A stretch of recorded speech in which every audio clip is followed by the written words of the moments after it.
Across the vast landscape of life, everything that lives moves between moments of motion and moments of stillness.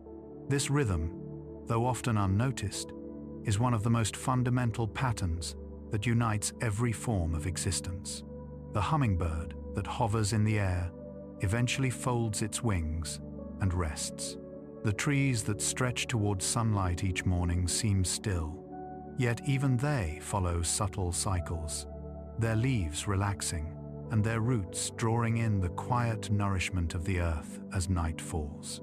Oceans ebb and flow, tides slow under the pull of the moon, and somewhere within this same grand design, every living thing yields to rest. To rest is not simply to stop, nor is sleep merely the absence of wakefulness.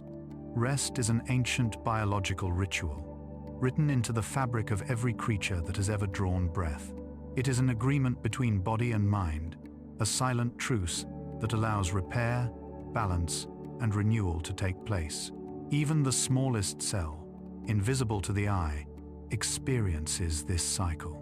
Within it, chemical reactions slow, molecular machinery pauses, and energy is conserved so that life can continue more smoothly once activity returns. In human life, rest takes many shapes. Sometimes it is sleep, the long drifting journey into unconsciousness, where time softens and the boundaries of thought dissolve. Other times it is simply stillness, a few quiet moments when the mind releases its grasp on the world, allowing the heart to beat softly, the breath to deepen, and the senses to retreat. It may come in the form of lying down after a long day, or in a simple pause between thoughts, when one feels neither hurried nor delayed. Rest, in essence, is nature's way of reminding us that renewal cannot occur in constant motion. Throughout the day, the human body carries out thousands of intricate operations. Muscles contract and release. Nerves send messages across delicate networks, and organs work in coordination to sustain the complex miracle of life. These systems are astonishing in their endurance, but none are infinite in their capacity. Without rest, balance falters. Without sleep, the world begins to lose coherence. Every living thing depends on intervals of calm to restore the integrity of its functions. The need for rest extends beyond individuals. It is present in the earth itself. The planet turns toward light and away from it, dividing its time between day and night. This alternation shapes the behavior of plants and animals, the temperature of the air, and even the chemistry of the atmosphere. It has done so for billions of years, long before humans existed to name the cycle or measure it by clocks. The first single-celled organisms on Earth experienced a form of rest as they reacted to shifts in light and temperature. Over countless generations, this pattern deepened and diversified, guiding the evolution of sleep as we now know it. When one imagines sleep, the image that often arises is of stillness, a person, lying quietly, breathing evenly, perhaps surrounded by darkness. Yet inside that calm body, the story is far from silent. The heart continues its gentle rhythm. The brain hums with subtle electrical activity, and cells begin to repair and replenish themselves. Hormones adjust, muscles relax, and the body quietly clears the byproducts of the day's effort. It is not a cessation of life, but a redirection of it, a retreat inward, where restoration takes place unseen. For centuries, human beings have sought to understand the mystery of sleep. Ancient civilizations regarded it with reverence and awe. The Greeks believed that sleep and death were brothers, both gentle escapes from the burdens of consciousness. In Egypt, dreams were thought to be messages sent by the divine, glimpses of truth carried to the resting mind.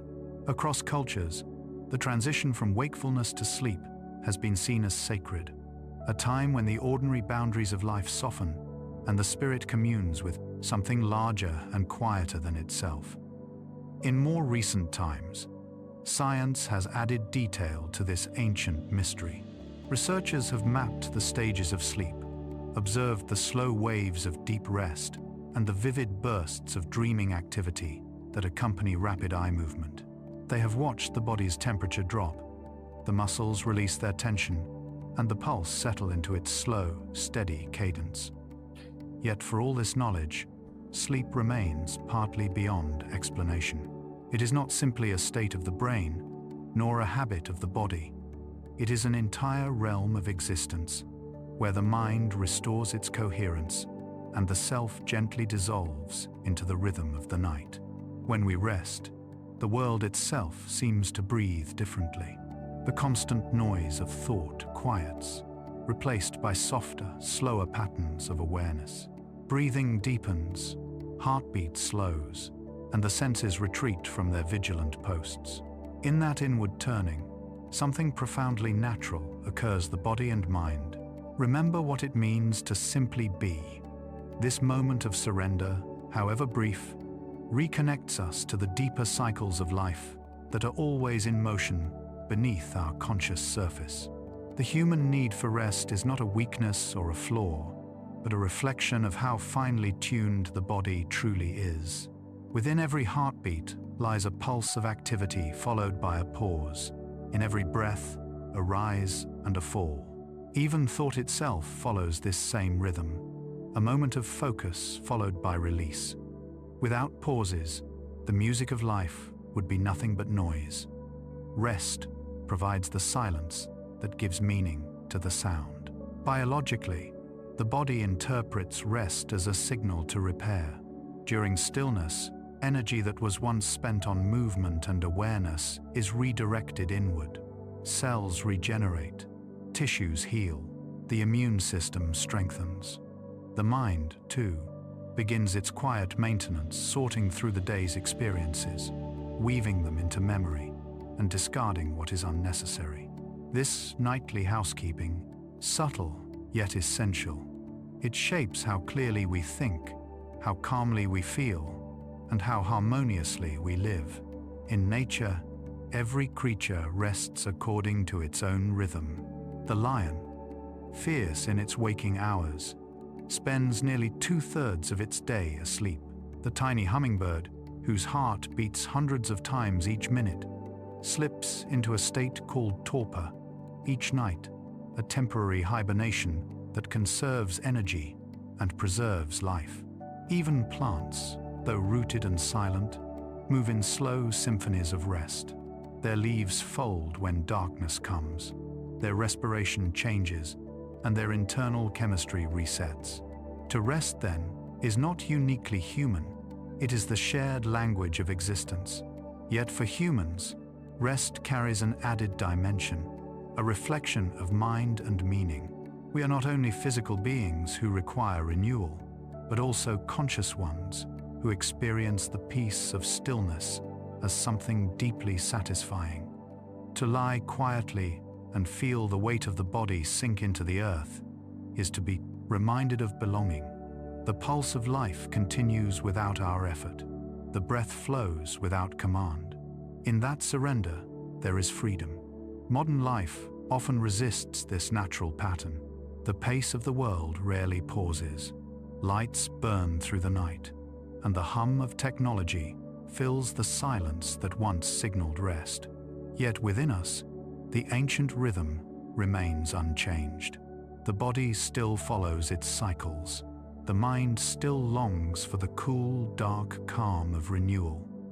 No matter how far human invention stretches, it cannot unwrite the biological truth that rest is as necessary as breath. When night falls and the body begins its descent into stillness, a quiet transformation takes place. Muscles loosen, thoughts slow, and the world fades into a softer hue. The gentle drift toward sleep is not merely a passage into unconsciousness, but a return to balance, a reunion with the deeper, quieter part of ourselves that exists beneath thought and action. Each breath becomes a bridge between waking and dreaming. Each heartbeat a whisper of life continuing in silence. To understand rest, then, is to understand life itself. The rhythm of existence is a pattern of expansion and retreat, of motion and pause. Without one, the other loses meaning. Every day ends in night. Every note requires its silence. Every breath, its stillness. And in that stillness, whether it lasts a few moments or several hours, life begins again, gently, quietly, beautifully renewed. As you listen and drift, let the body soften and the mind follow the slow rhythm of breath. Feel how the world narrows to the sound of your own quiet pulse, steady and sure. In this simple act of resting, you are participating in one of the oldest rituals of the universe. The timeless dance between motion and calm, between waking and sleep, between life and the peaceful pause that sustains it. 1. The architecture of sleep. Sleep, though seemingly simple, is one of the most intricate and beautiful patterns woven into human life. It unfolds each night as a gentle descent, a gradual turning away from the brightness of the waking world and into the deep, restorative quiet of the body's inner rhythm. To fall asleep is to cross an invisible threshold, a passage guided not by will or effort, but by ancient biological design. It is both universal and deeply personal, shaped by the same forces that move the stars and the tides. The architecture of sleep is not just a metaphor for structure, but a literal one. Within the brain, a series of distinct stages unfold in a repeating cycle, each one playing a precise and delicate role in restoring balance to the mind and body. As the first wave of drowsiness arrives, it begins with a soft withdrawal from the sensory world. The eyes grow heavy, the muscles loosen, and thought becomes hazy, drifting like mist over still water. This moment marks the entry into what scientists call non-rapid eye movement sleep, or NREM. It is the first layer of the architecture, the doorway into rest. The brain's electrical patterns slow, shifting from the fast, alert rhythms of wakefulness into slower, rolling waves. The body temperature begins to drop ever so slightly, signaling to every cell that it is time to conserve energy. In this lightest stage, called N1, the sleeper floats between waking and dreaming. Sounds may still reach awareness, a distant hum, a soft voice, a breeze, yet they no longer demand response. The muscles may twitch briefly, as if the body is learning to trust gravity again. Sometimes a sudden jolt, known as a hypnic jerk, startles the person just as they are about to fall fully asleep. It is the nervous system's final rehearsal before surrender. Within a few minutes, the mind sinks deeper into the next layer, N2. Here, consciousness drifts further away. The heartbeat slows, breathing steadies, and the external world fades entirely. In this second stage, the brain begins to protect its rest through subtle bursts of electrical activity called sleep spindles and K-complexes, small flares of energy that keep the sleeper undisturbed by outside stimuli. It is in this stage that we spend nearly half of our sleep each night. The body is calm, yet the brain remains quietly active, performing maintenance work and preparing for the deeper restoration to come. Beyond this, the third stage opens the slow wave sleep, or N3, often called deep sleep. It is here that the body does its most profound healing. Brainwaves slow into long measured pulses, known as delta waves, moving at only a few cycles per second. The world outside is now fully distant. Even loud noises rarely penetrate. Growth hormone is released in abundance, repairing tissues and strengthening muscles. The immune system renews itself, building defenses for the day ahead. The heart rate reaches its lowest point, and breathing becomes rhythmic and steady, like the tide moving in and out of a quiet bay. This stage of deep sleep is essential for physical restoration. Without it, fatigue lingers, wounds heal slowly, and the body begins to lose its harmony. In children and adolescents, deep sleep supports growth. In adults, it preserves health and balance. The brain, though slowed, remains active in another way. It clears itself of waste, flushing out metabolic byproducts through a network of tiny channels known as the glymphatic system.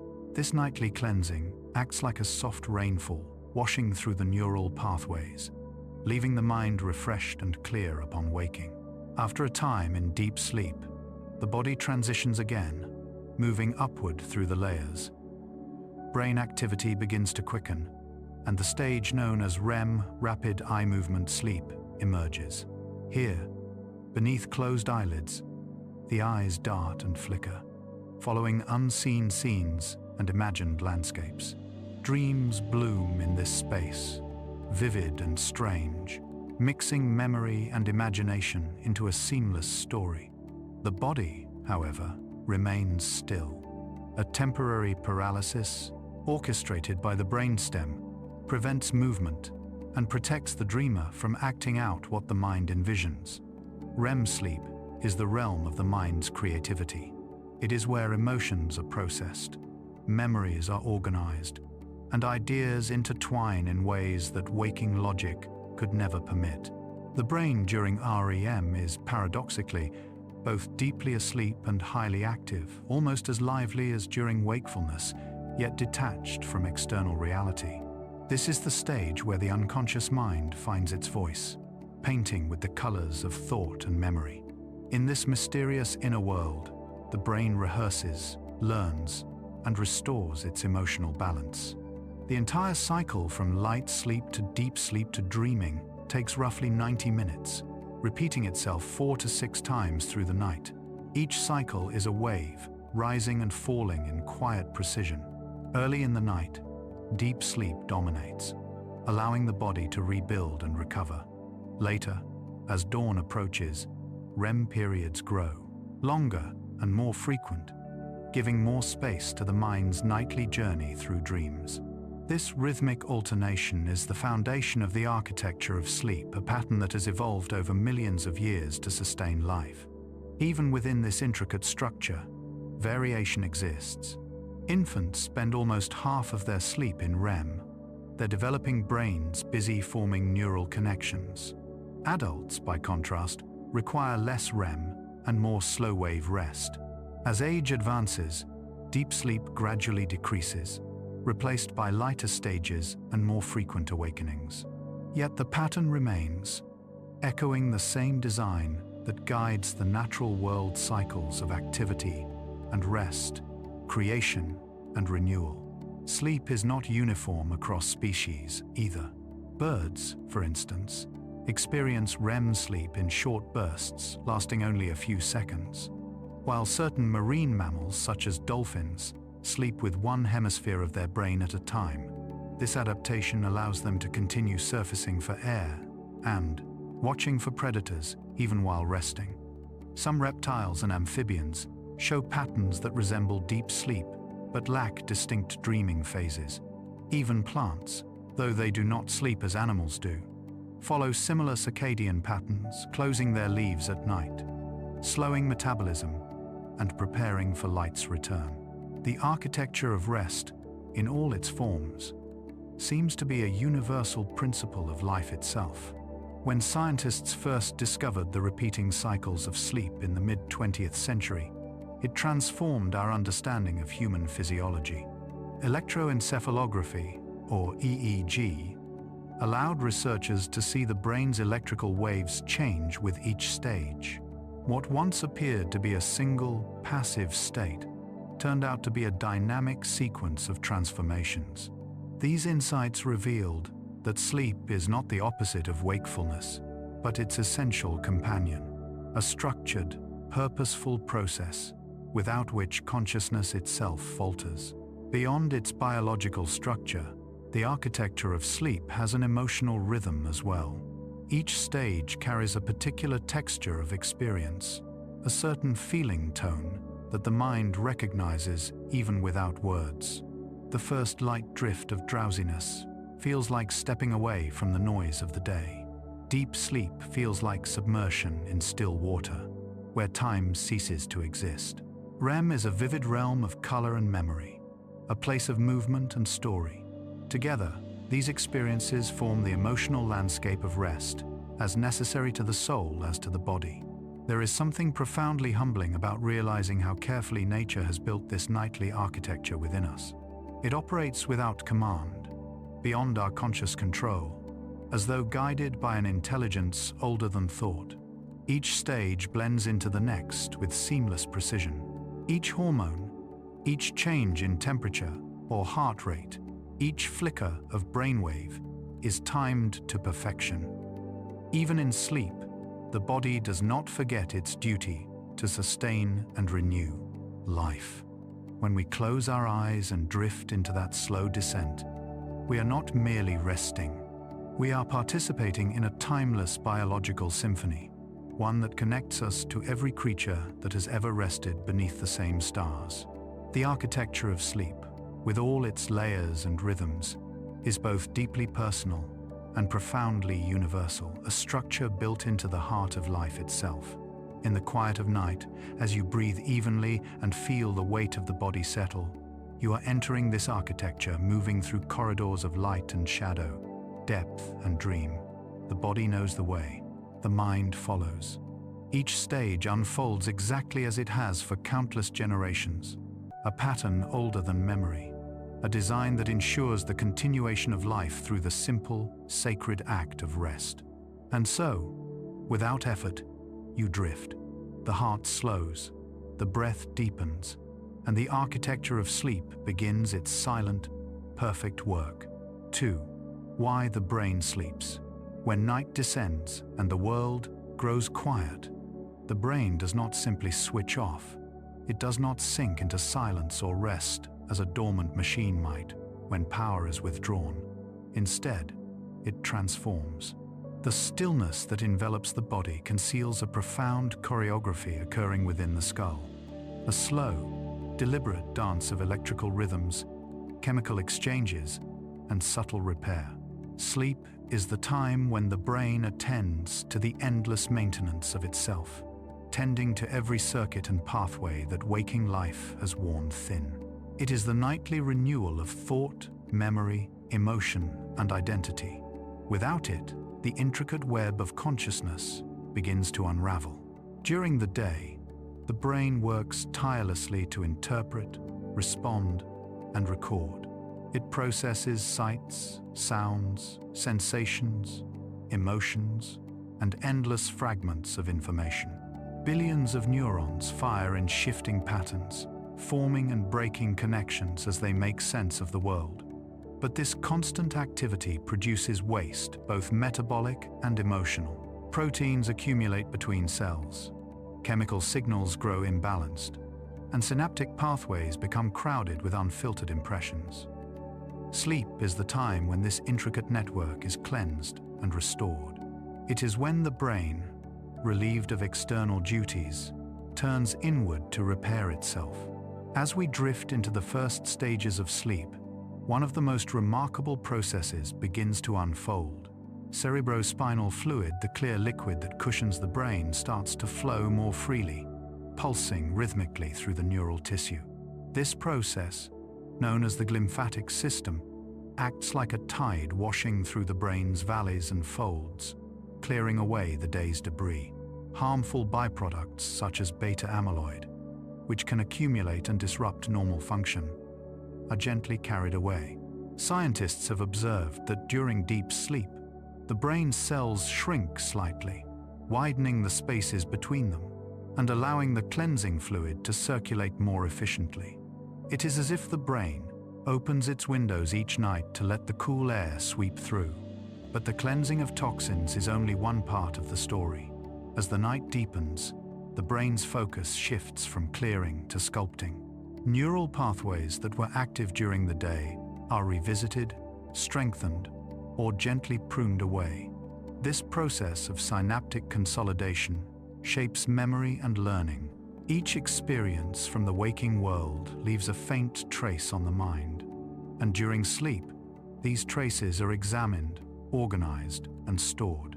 Important memories, the ones linked to meaning, repetition, or emotion, are reinforced. Others, trivial or fleeting, are allowed to fade. The brain, in its wisdom, decides what to keep and what to release, preserving clarity for the day to come. This nightly act of memory sorting takes place across different sleep stages. In the slow waves of deep sleep, the hippocampus, the brain's memory center, replays the day's experiences in compressed form. Neurons that fired together during waking hours fire again in miniature sequences, as if rehearsing the lessons of the day. These patterns are then transferred to the cortex, the brain's outer layer, where they become long-term knowledge. It is as though the hippocampus acts as a temporary notebook, and sleep is the moment when its notes are carefully transcribed into the library of the mind. Dreaming, which occurs primarily during rapid eye movement sleep, adds a different layer of processing. While deep sleep consolidates facts and sequences, REM sleep seems to integrate emotion and meaning. It links memories together in creative, often symbolic ways, blending past and present, logic and imagination. This is why dreams are not literal replays of reality, but poetic reconstructions of it.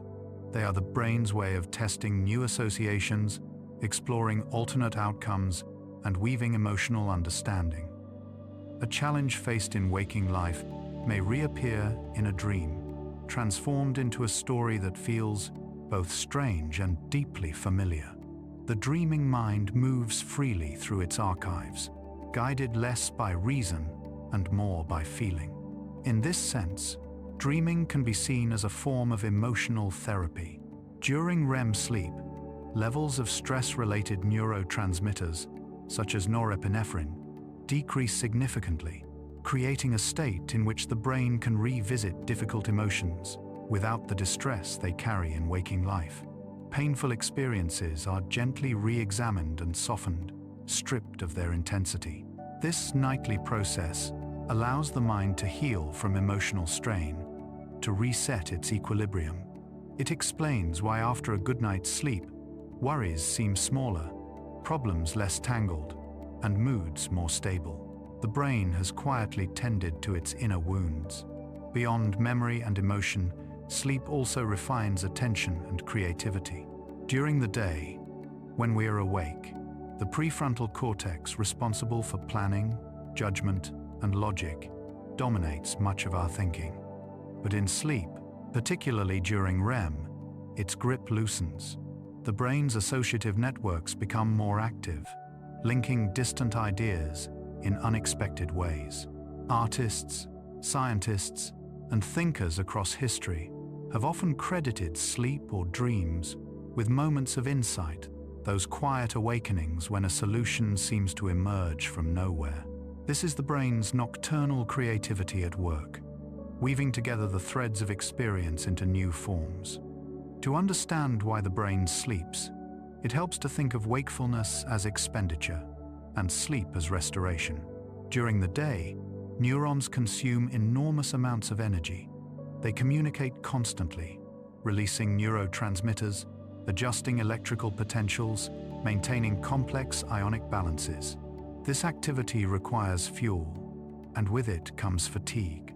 In sleep, metabolic demand decreases, and the brain replenishes its resources. Glucose is conserved, energy stores are rebuilt, and oxidative stress is reduced. It is a time of cellular renewal. Without this cycle, the brain cannot sustain its precision for long. Prolonged wakefulness leads to confusion, memory lapses, irritability, and eventually, hallucinations. The mind begins to falter when it is denied its nightly repair. On a subtler level, sleep also maintains balance among the brain's many communication systems. Neurotransmitters such as serotonin, dopamine, and acetylcholine rise and fall in intricate patterns through the night, resetting the sensitivity of their receptors. This chemical recalibration prevents overstimulation and preserves emotional balance. When sleep is disrupted, these systems remain unbalanced, and mood disorders often follow. The stability of thought and feeling depends, in part, on this silent nightly harmony of molecules. Even perception itself is refined by sleep. Visual and auditory regions of the brain are retuned, sharpening their ability to filter relevant from irrelevant stimuli. Motor pathways, too, are strengthened, which is why athletes and musicians often find that practice before sleep leads to better performance the next day. The brain not only learns, but perfects while we rest. Sleep is not idleness, it is rehearsal, calibration, and synthesis. There is poetry in the fact that while our awareness fades, our truest maintenance occurs. The mind that drifts through dreams is also, in those very moments, ensuring its own continuity. Each night we surrender control, trusting that something within us, something older and wiser than thought, will guide the process. And it does. The same biological intelligence that forms a heartbeat and heals a wound orchestrates the night's restoration. In the larger rhythm of life, sleep is the counterpoint to consciousness. Together they form the full measure of experience, waking to perceive and act, sleeping to restore and integrate. To ask why the brain sleeps is to ask why the tide withdraws from shore, because life depends on movement between two states, one of activity and one of renewal. The ocean of thought must recede for its currents to settle, so that when it returns, it can move freely once more. When you lie down and close your eyes, this vast internal process begins without your command. The brain quiets its chatter, the waves of activity slow, and the cleansing tide begins to flow. Memories are replayed, emotions softened, and the pathways of thought polished clean. The self, so defined by its waking narrative, dissolves into a deeper intelligence, one that exists beneath words, beneath awareness, working faithfully in silence. Sleep, for the brain, is not a luxury but a necessity, as vital as air or water. It is the mind's nightly rebirth, the moment when all that we are is restored, so that we may begin again. And so, as darkness folds around you and thought begins to fade, imagine the quiet miracle within. The cells rest, the fluids move, and the great organ of the mind hums softly to itself, cleansing, repairing, dreaming. The brain sleeps not to escape the world, but to remember how to live in it with clarity, balance, and peace. 3. The chemistry of calm. When the light begins to fade and the edges of the day soften into evening, the body begins to listen to a language written not in words, but in molecules. These chemical messengers, flowing quietly through blood and tissue, are the unseen conductors of the nightly symphony that leads toward sleep. They guide the slow descent from wakefulness into rest, balancing alertness and calm with perfect precision. To understand the chemistry of calm is to glimpse the hidden clockwork of serenity, the gentle harmony of hormones and neurotransmitters that cradle the mind in stillness and prepare it for the healing depths of sleep. As night approaches, a small pinecone-shaped gland deep within the brain begins its delicate work. This structure, the pineal gland, responds to the fading light by releasing melatonin, a hormone that whispers to the body that it is time to rest. Its production is governed by the suprachiasmatic nucleus, a cluster of cells in the hypothalamus that serves as the body's master clock. This clock receives signals directly from the eyes, even when the lids are closed, interpreting the presence or absence of light as a command to either wake or sleep.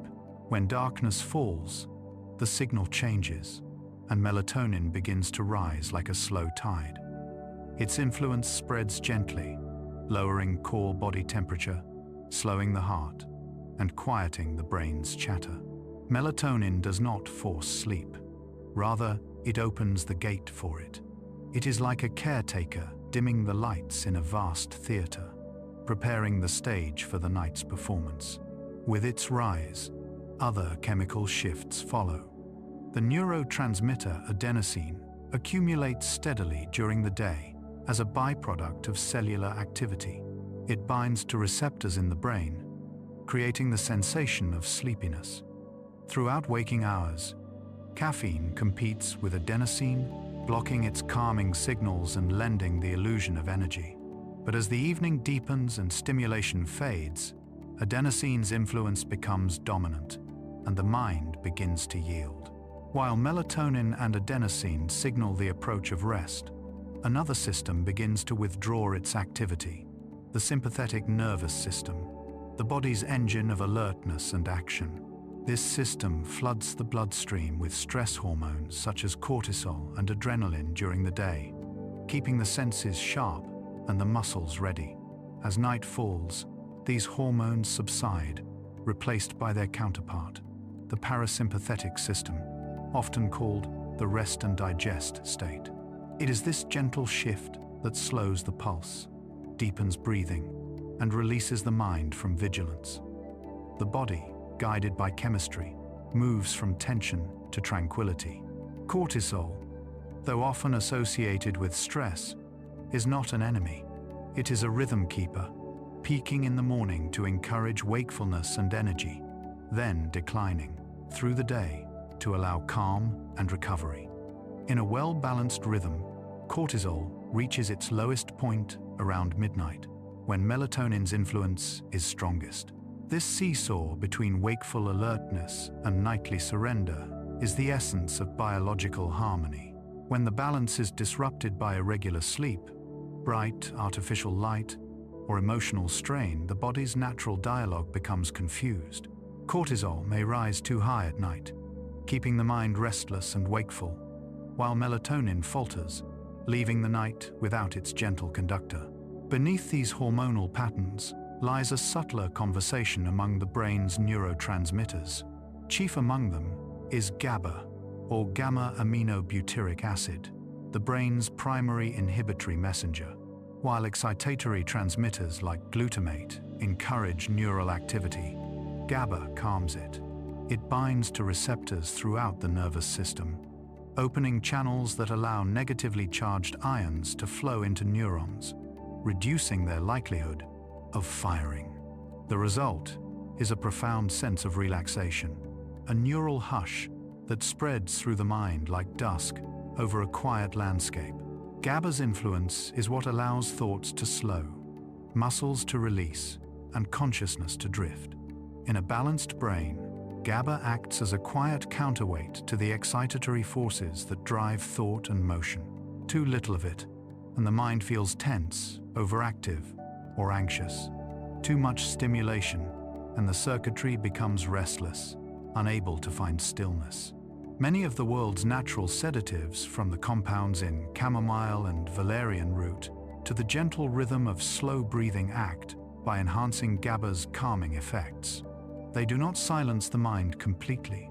They simply encourage it to rest in its natural equilibrium, the way a lake returns to stillness when the wind subsides. Serotonin also plays a crucial part in this nocturnal chemistry. Often called the mood stabilizer, it influences everything from appetite to happiness. But at the night, its role deepens.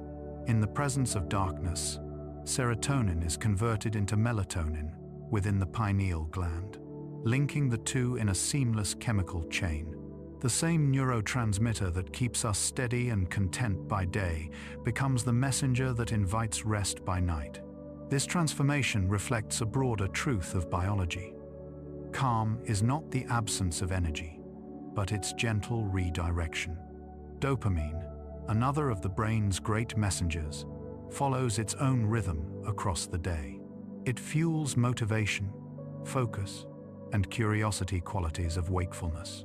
As night approaches, its levels decrease, allowing the mind to step away from the pursuit of goals and into the quiet acceptance of rest. When dopamine remains high, the mind continues to chase, replaying tasks or worries long after the body has grown weary. Learning to let these signals fade, to allow satisfaction to replace striving, is part of the body's nightly wisdom. Sleep does not come to those who seek it too forcefully. It arrives when the chemistry of calm is allowed to unfold unimpeded. Another vital player in this nightly transformation is acetylcholine, a neurotransmitter associated with attention and learning. During deep sleep, its levels drop dramatically, allowing the brain to rest from the demands of awareness.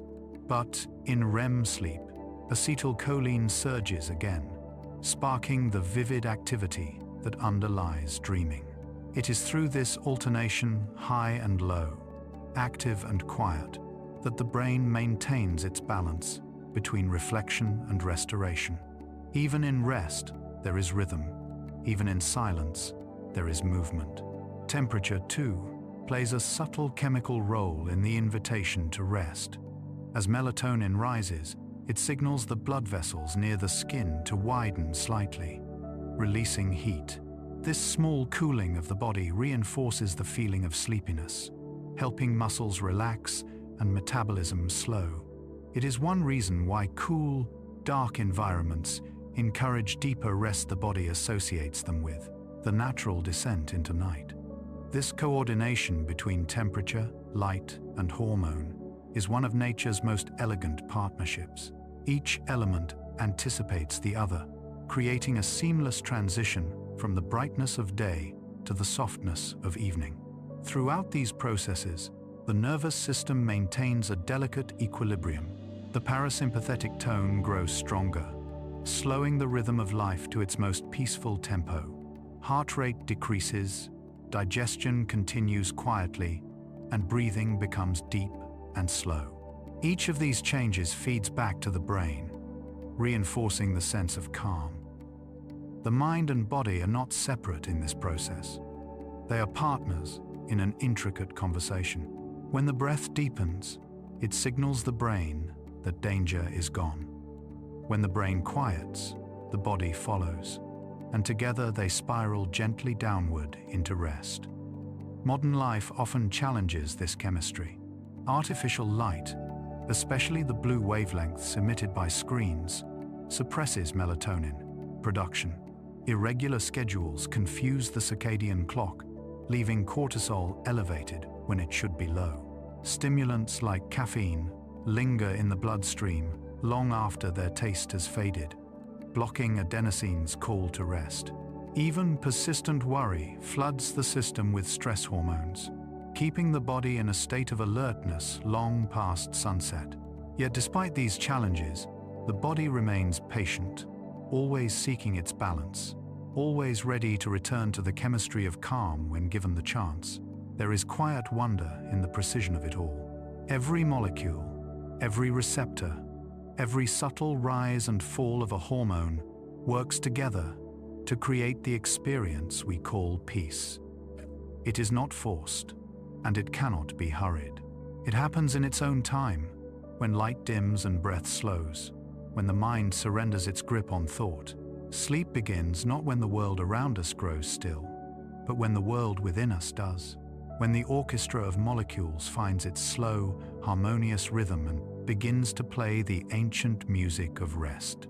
So when the evening deepens and the air cools, remember that calm is not something to be sought, but something to be allowed. Within you, the chemistry of night is already preparing its gentle sequence.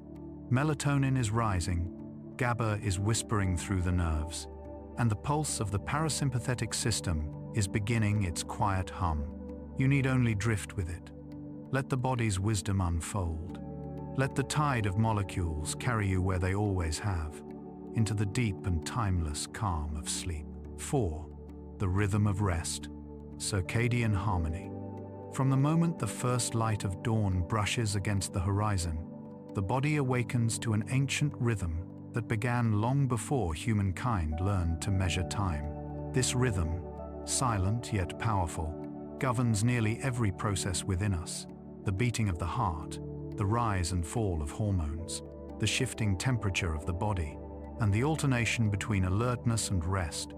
It is the circadian rhythm, the internal clock that connects every living thing to the turning of the earth. Each day, it repeats with quiet precision, a cycle of wakefulness and repose, expansion and renewal, echoing the rotation of our planet beneath the sun. Within the brain, this grand timing system is orchestrated by a small but remarkable structure called the suprachiasmatic nucleus. nestled deep within the hypothalamus. It contains only a few tens of thousands of neurons, yet it acts as the body's master clock. Each of these neurons pulses with a rhythm of about 24 hours, a molecular dance of proteins that rise and fall in concentration as time passes. Together, they generate a signal that synchronizes every cell in the body, ensuring that the rhythms of the heart, liver, lungs, and even the skin move in harmony. Without this internal conductor, the orchestra of the body would drift out of tune, and we would lose the graceful cadence of day and night. Light is the most powerful cue for this internal clock. When the eyes perceive morning light, even through closed lids, they send messages to the suprachiasmatic nucleus through a special pathway separate from ordinary vision. This light contains blue wavelengths that tell the brain it is time to awaken. In response, the brain slows its production of melatonin and raises cortisol slightly, preparing the body for activity.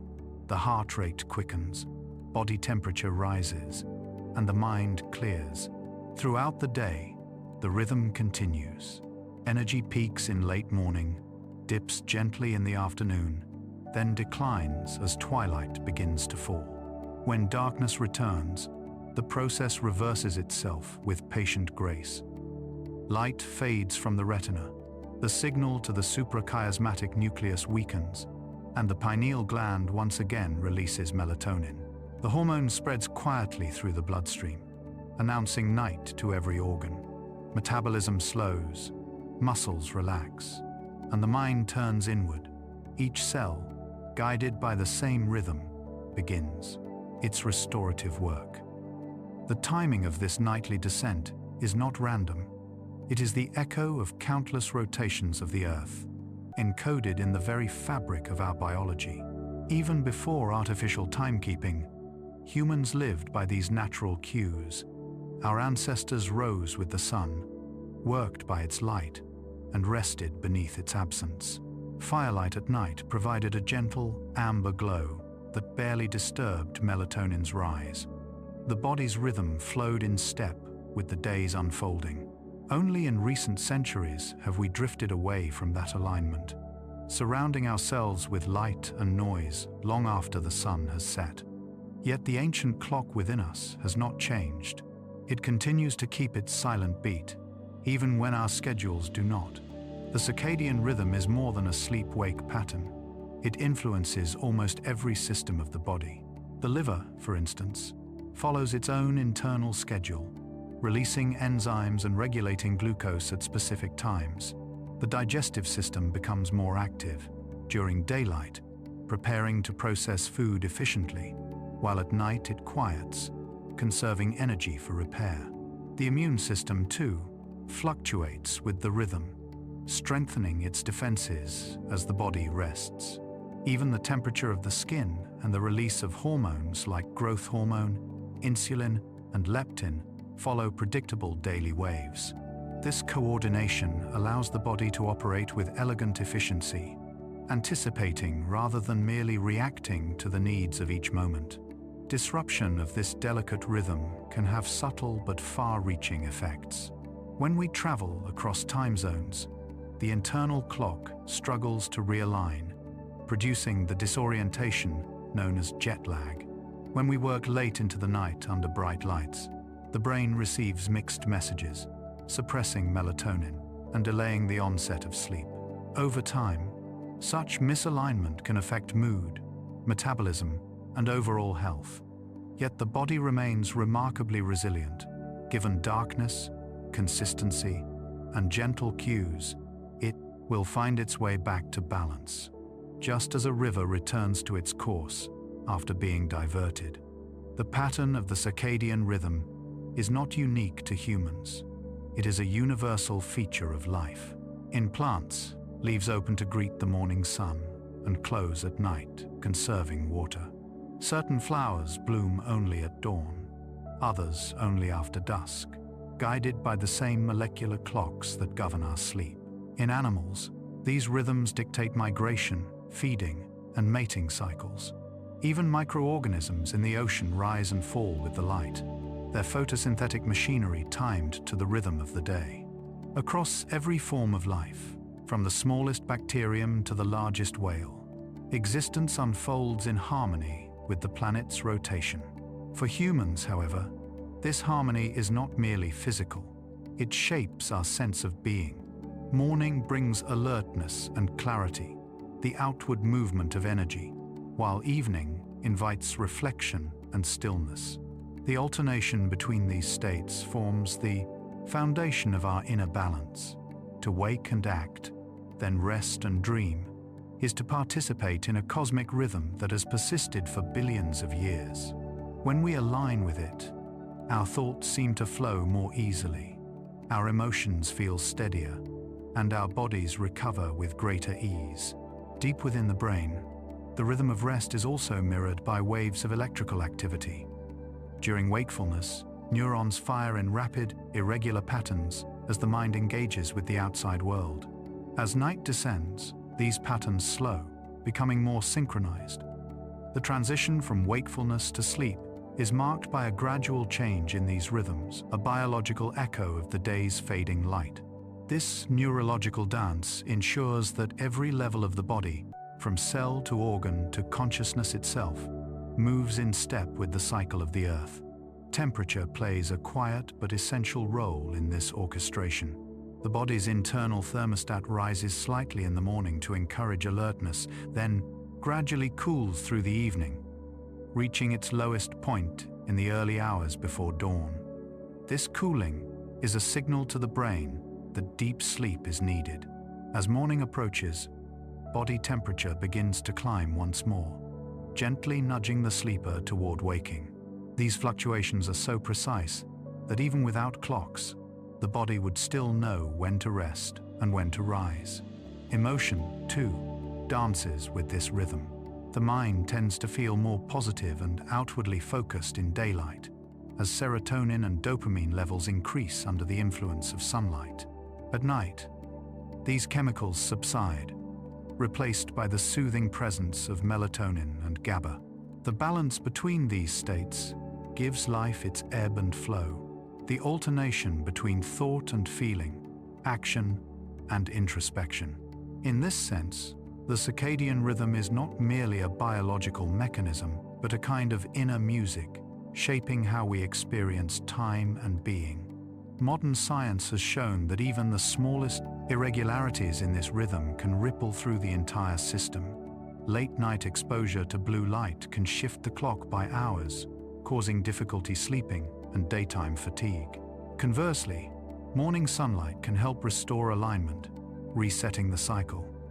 For this reason, stepping into the morning light, even briefly, can act as a powerful signal to the brain that the day has begun. In the evening, dim light, quiet, and a gentle lowering of temperature allow the opposite process to unfold, guiding the body toward rest. In the quiet of night, when this rhythm reaches its most tranquil point, something beautiful occurs. Every system slows to its lowest tempo, conserving energy and deepening restoration. The pulse of the heart softens, the breath lengthens, and the mind drifts into the slow waves of deep sleep. The cycle completes itself, preparing the body for the next dawn. This is the heart of circadian harmony, not simply a biological process, but a conversation between life and the planet that sustains it. To live in tune with this rhythm is to live in ease with oneself. It is to honor the natural rise and fall of energy, to respect the boundaries between day and night, action and rest. In a world filled with artificial light and constant noise, remembering this rhythm is an act of quiet restoration. It is a return to the wisdom written into every heartbeat and every breath, the reminder that rest is not a pause from life, but part of its continual flow.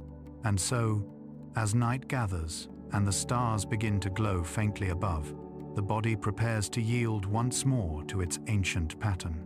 The internal clock ticks softly, aligning with the slow rotation of the earth. In that perfect alignment, you feel the world's rhythm mirrored within your own, the harmony of light and dark, motion and stillness. the deep, unbroken pulse of existence. To rest is to return to that rhythm, to remember that you are part of something vast and timeless, turning gently through the endless circle of night and day. 5. The language of dreams. Each night, as the body slips deeper into the quiet embrace of sleep, the mind begins to speak in a language that belongs entirely to itself. It is a language without words, yet filled with meaning, an unbroken stream of images, emotions, and sensations that unfold like a secret story, told only in the hours of rest. This is the language of dreams, the most mysterious and poetic expression of the sleeping brain.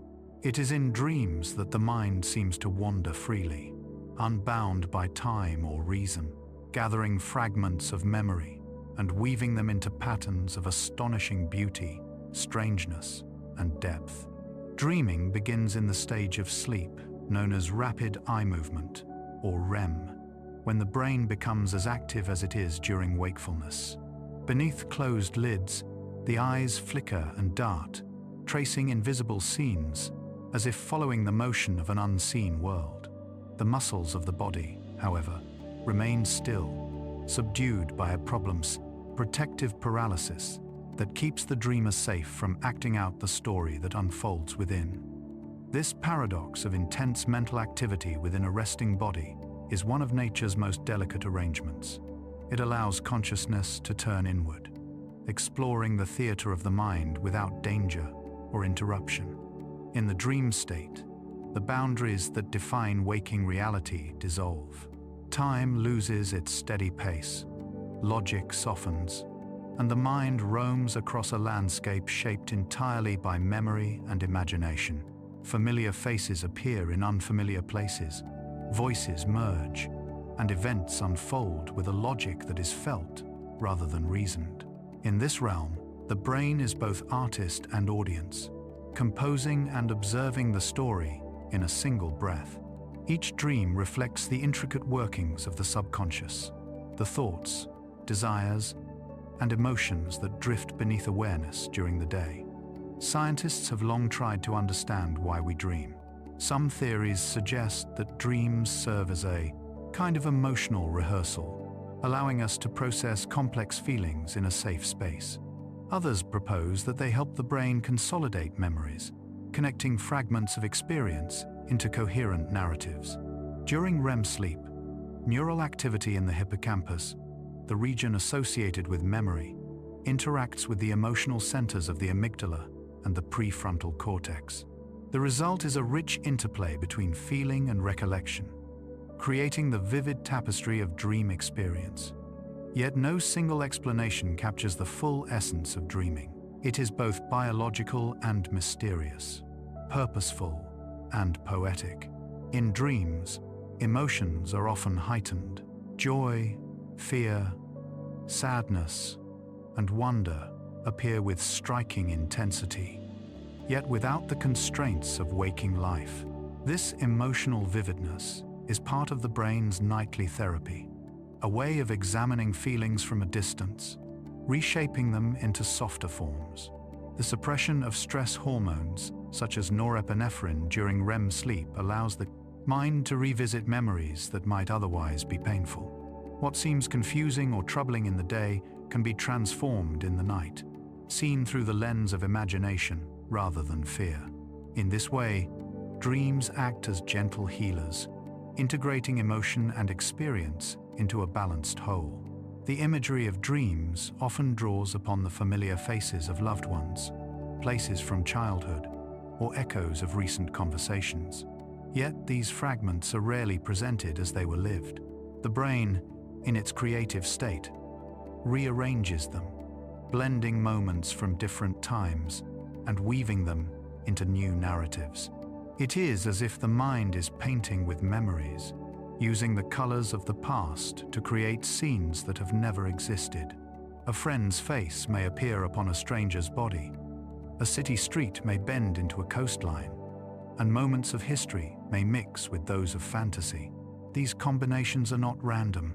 They mirror the associative nature of thought itself. where one idea leads to another in endless succession. Cultures throughout history have regarded dreams as messages, windows into divine realms, glimpses of truth, or reflections of the soul's journey. In ancient Mesopotamia, clay tablets recorded dreams of kings who sought guidance from the gods through sleep. The Egyptians built temples dedicated to dream healing, where people would lie down on cool stone floors, hoping to receive visions that could cure illness or reveal destiny. In Greece, philosophers such as Aristotle and physicians like Galen considered dreams to be products of bodily and emotional balance, a mirror of the inner state. To them, dreams were neither divine nor trivial, but natural, a nightly reflection of the mind's deepest workings. In modern science, dreams have become the subject of intense study, yet they remain elusive. Instruments can measure brainwaves, track eye movements, and map the activation of regions involved in memory and emotion. Still, no device can capture the dream itself, the warmth of a sunrise that never existed, the echo of a voice that belongs to no one. These experiences are private, ephemeral, and uniquely human. They vanish the moment we wake, leaving behind only faint impressions, like footprints in sand before the tide. There is a rhythm to dreaming, just as there is to the body's sleep.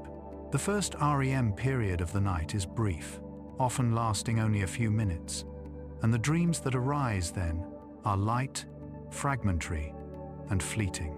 As the night progresses, REM episodes lengthen, becoming deeper and more immersive. Toward the early morning hours, dreams can stretch into elaborate narratives, rich with imagery and emotion. This progression mirrors the mind's gradual descent into rest and its slow return to awareness. Each cycle is a gentle oscillation between the physical repair of deep sleep and the imaginative restoration of dreaming.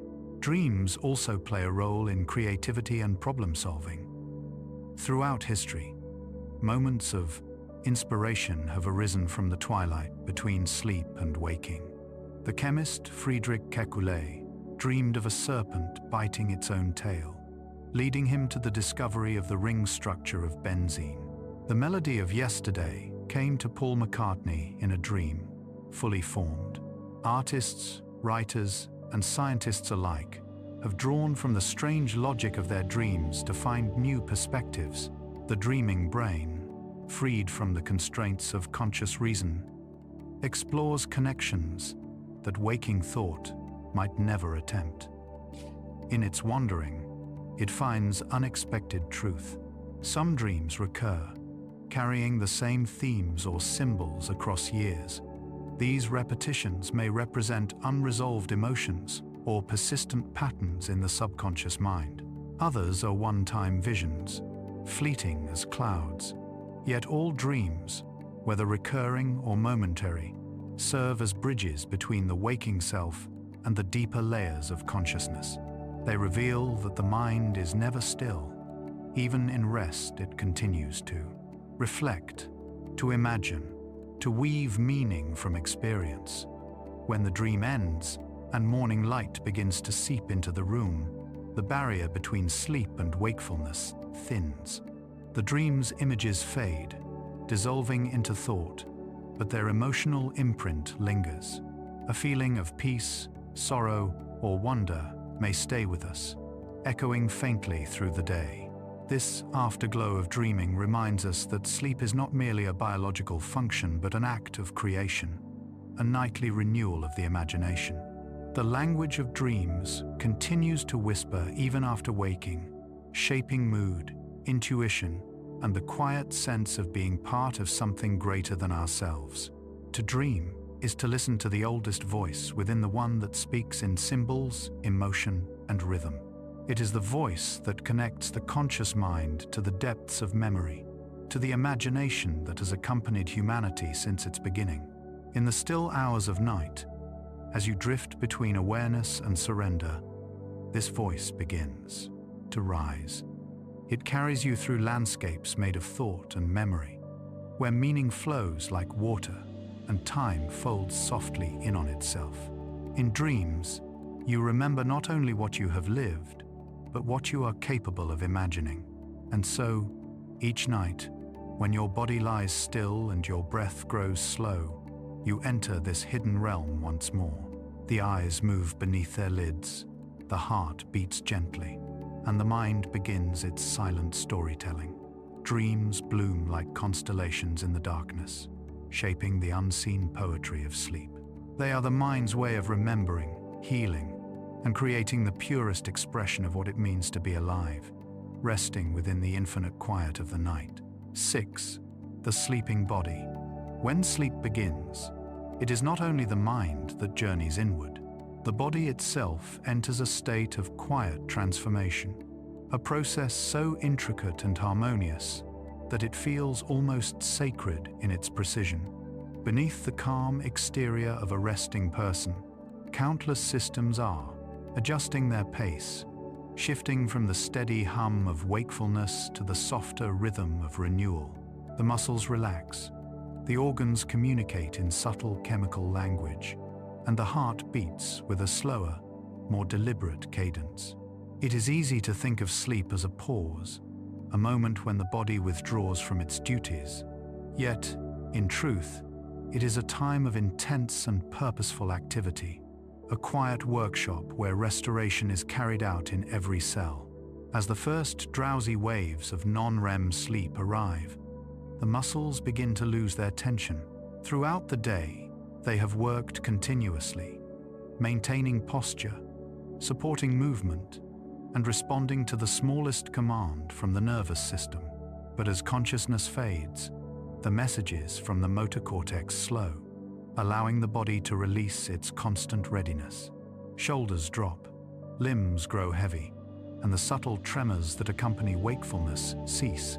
The spine, which has carried the weight of the body for hours, settles into its natural curve. In this stillness, tiny fibers within the muscles begin to repair themselves, patching the microscopic wear that comes from motion and effort. Proteins are synthesized anew, restoring strength for the next day's movements. The slowing of the heart marks another shift. During wakefulness, the pulse must adjust moment by moment to demands placed upon it: the rush of thought, the excitement of emotion, the stress of activity. But in sleep, the heart's rhythm becomes measured, unhurried, almost meditative. In deep stages of rest, the rate can drop to 40 beats per minute or less, a pace that allows the cardiac muscles to conserve energy while still sending oxygen and nutrients to every organ. Blood pressure declines as the body moves into this peaceful state, reducing strain on the arteries and granting the cardiovascular system a nightly reprieve. This rhythmic deceleration is more than rest. It is a kind of gentle recalibration that keeps the system resilient and responsive.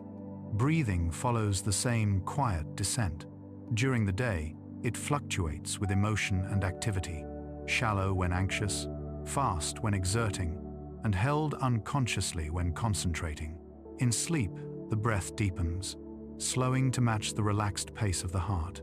Each inhalation draws cool air into the lungs, and each exhalation releases warmth and carbon dioxide in a steady exchange.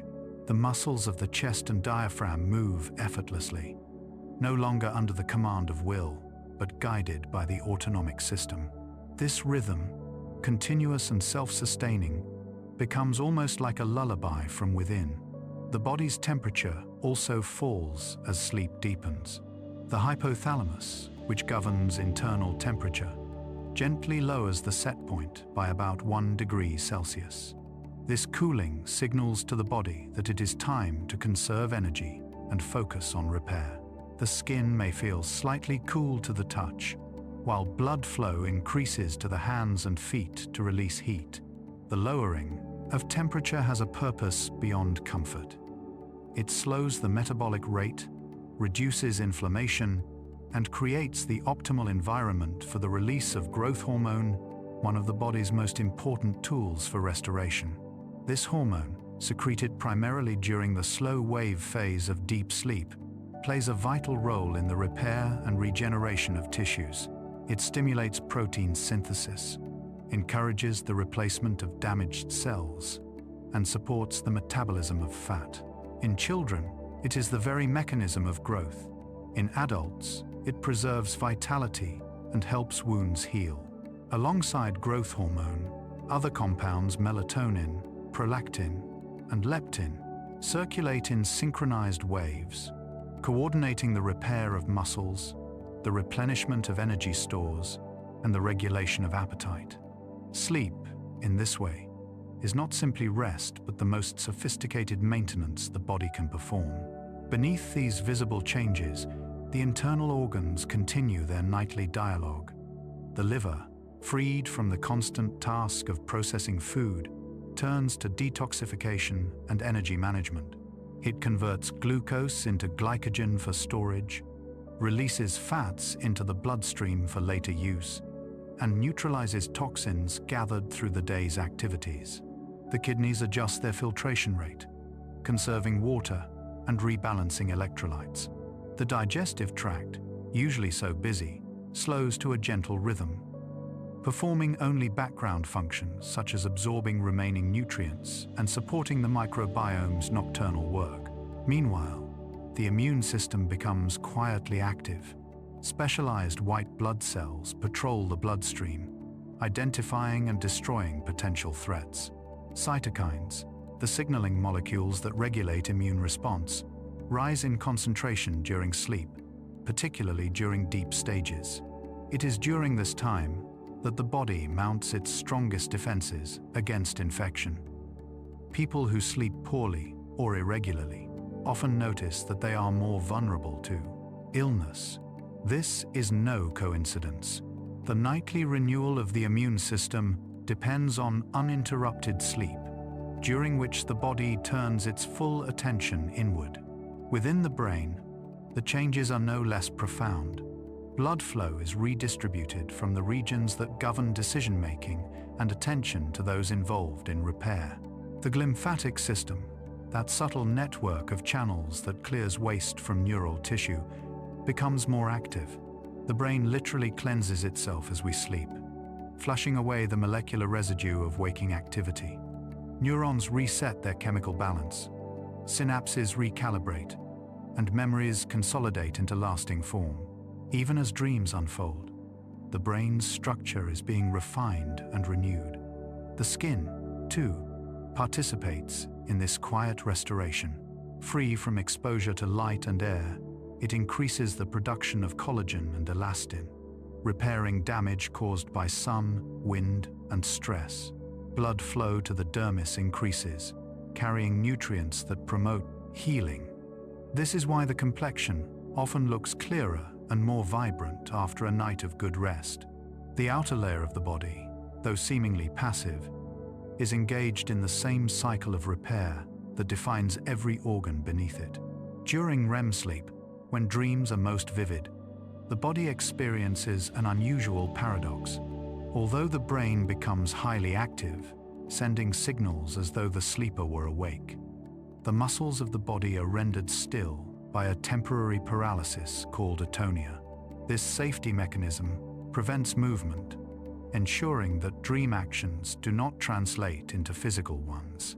The result is a state of profound stillness, as though the body were floating in suspension while the mind explores its own landscapes. Heart rate and breathing may fluctuate slightly, mirroring the emotions of the dream, but the body remains at peace, untouched by the movement of thought. Throughout the night, these cycles of deep sleep and REM repeat in a pattern as steady as tides.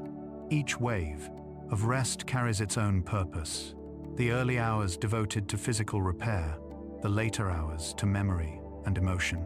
The sleeping body is never idle. It is engaged in a process as vital as breathing itself.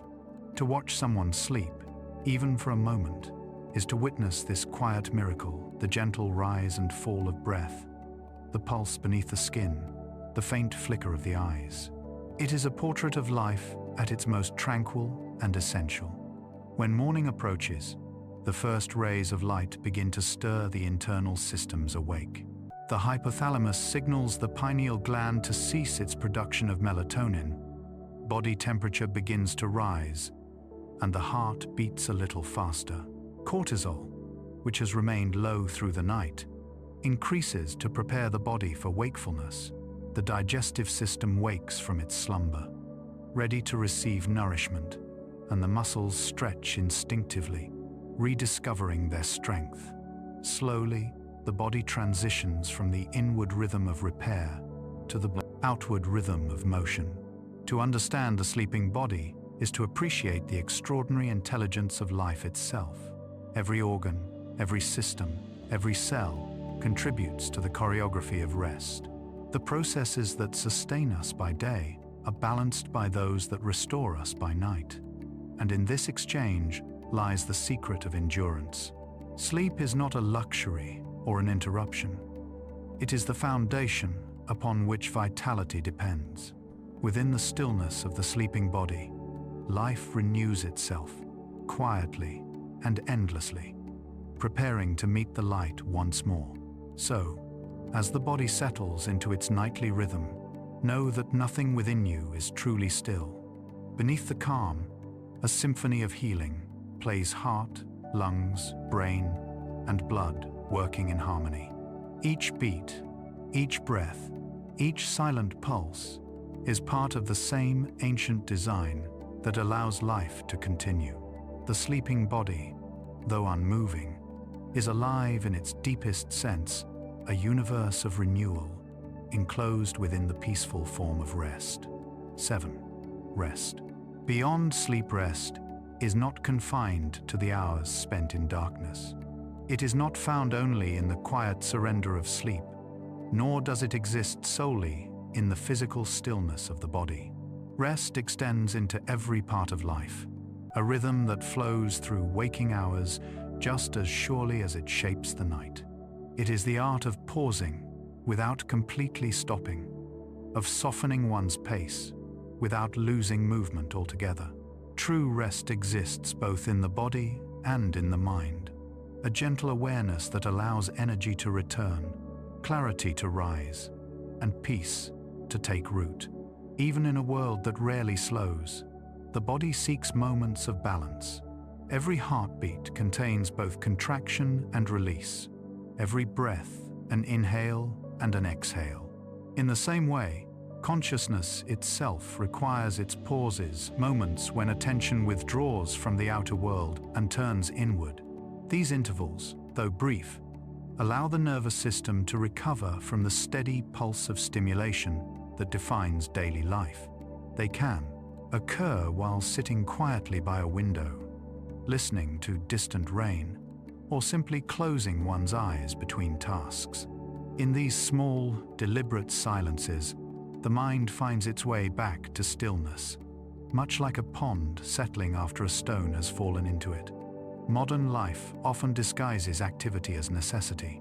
The constant hum of technology, the expectation of speed, and the unending current of information can leave little space for quiet.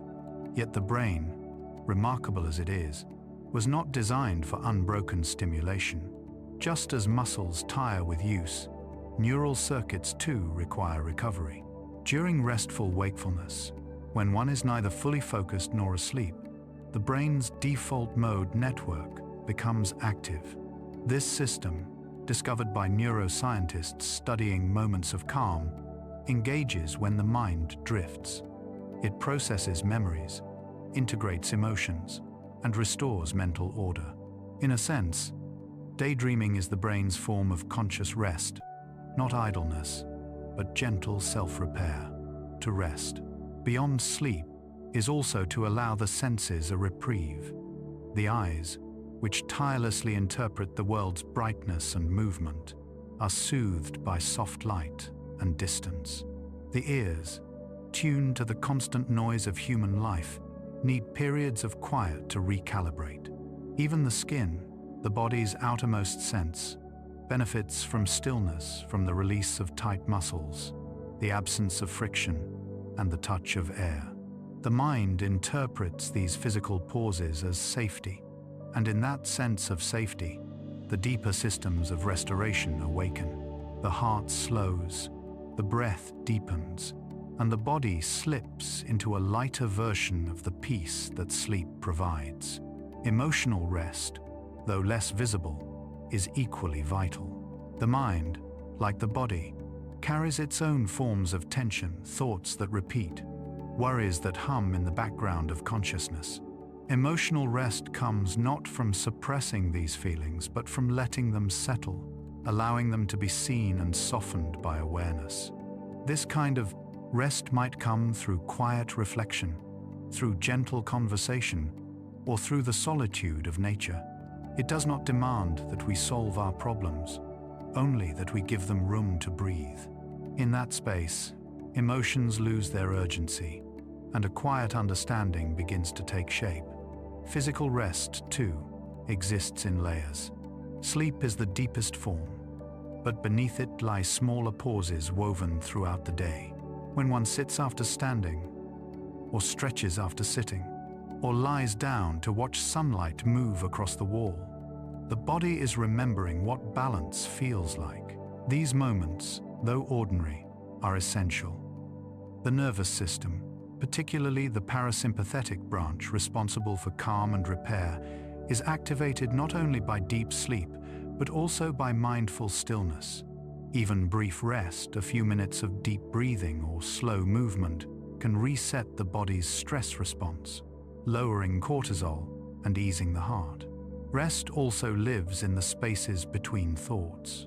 Meditation, often misunderstood as a rigid discipline, is simply the practice of resting in awareness. It is the act of allowing the mind to settle without force, of noticing thoughts rise and fall like waves without needing to follow them. In this state, the brain exhibits patterns of coherence similar to those seen in light stages of sleep.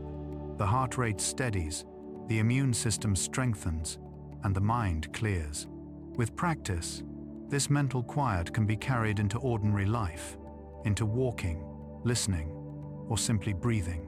Each act becomes a doorway to rest. Nature provides endless examples of this rhythm of rest and renewal. Trees rest in winter, drawing their energy inward to prepare for spring. Oceans rest in their tides, retreating before they return. Even wind rests, falling silent between gusts. In observing these patterns, humans find reflection, the understanding that life's movement is meaningful only when paired with stillness. Rest is not the opposite of progress.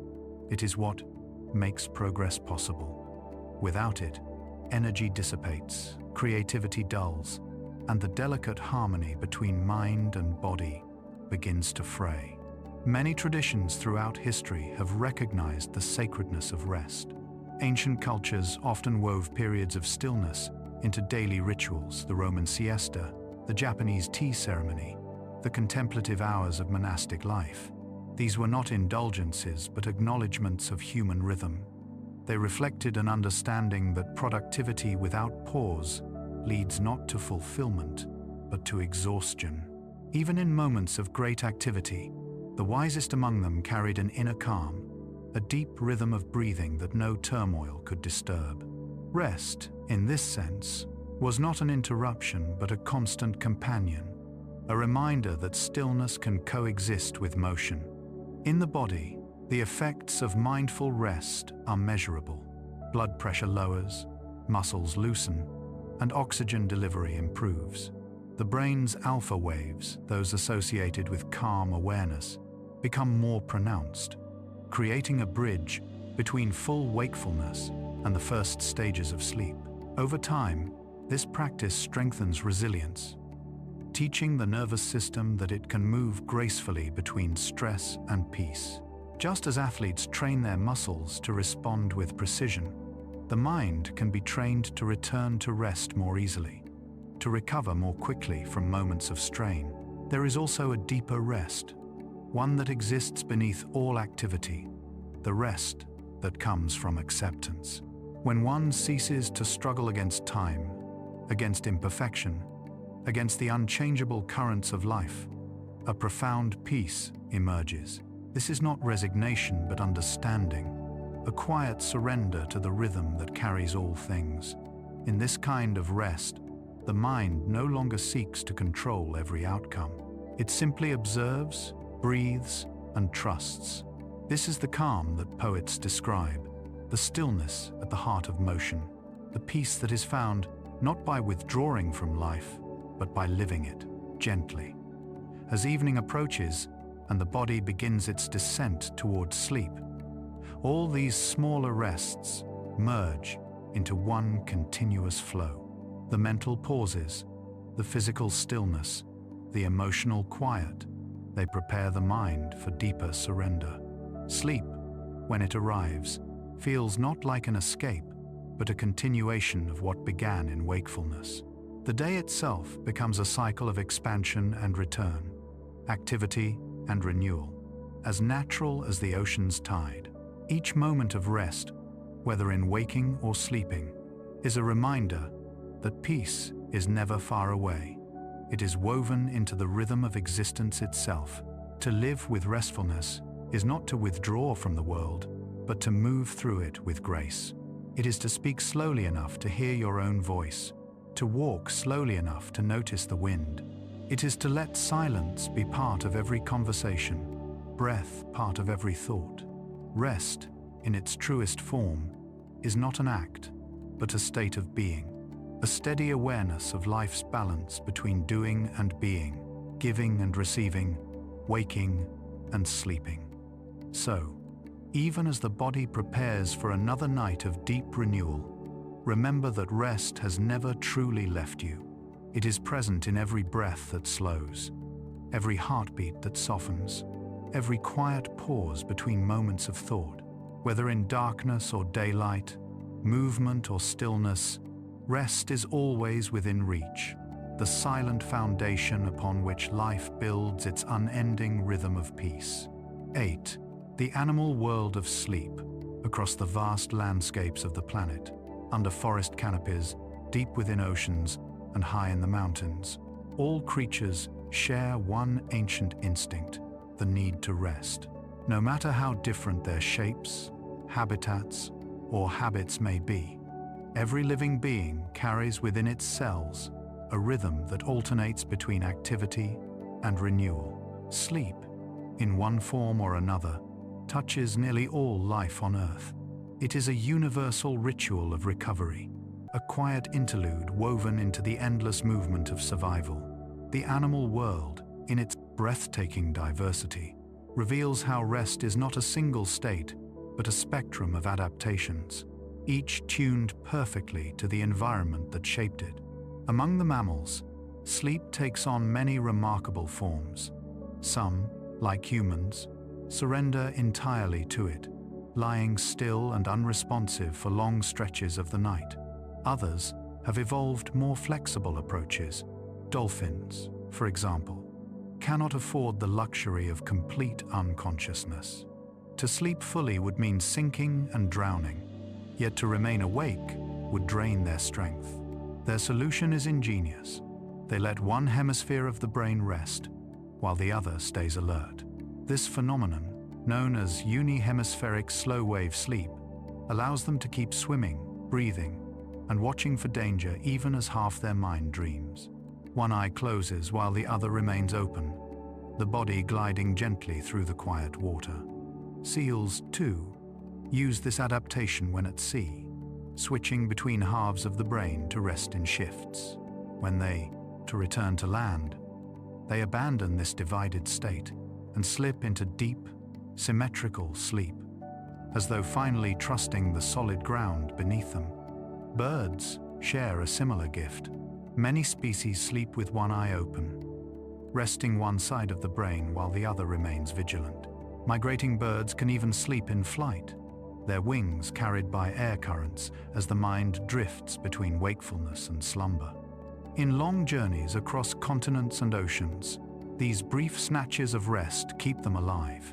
Land animals, bound by gravity and terrain, have developed other strategies. Large herbivores such as elephants, giraffes, and horses, constantly at risk from predators, sleep for only short periods each day. Elephants may sleep as little as 2 hours, often standing upright or leaning gently against a tree. Their deep sleep, when it comes, lasts mere minutes.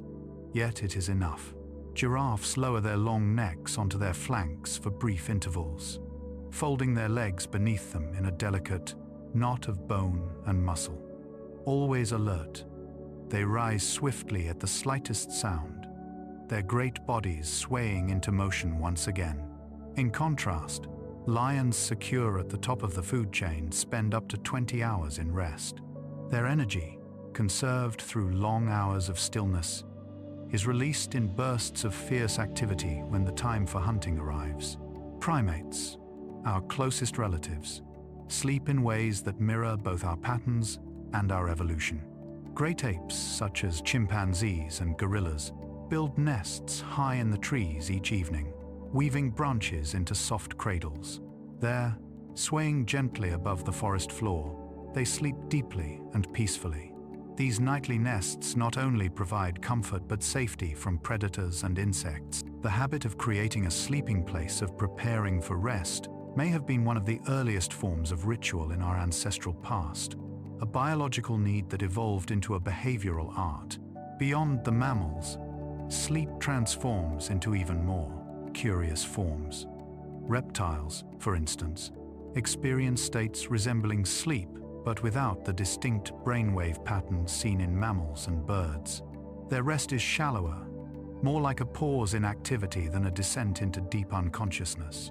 Yet even in these ancient creatures, cycles of alertness and stillness can be traced, showing that the rhythm of rest predates the warm-blooded mind. Fish, suspended in their weightless worlds, offer another perspective.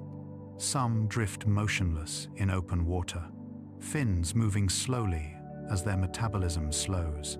Others wedge themselves into coral crevices or bury beneath sand, safe from predators.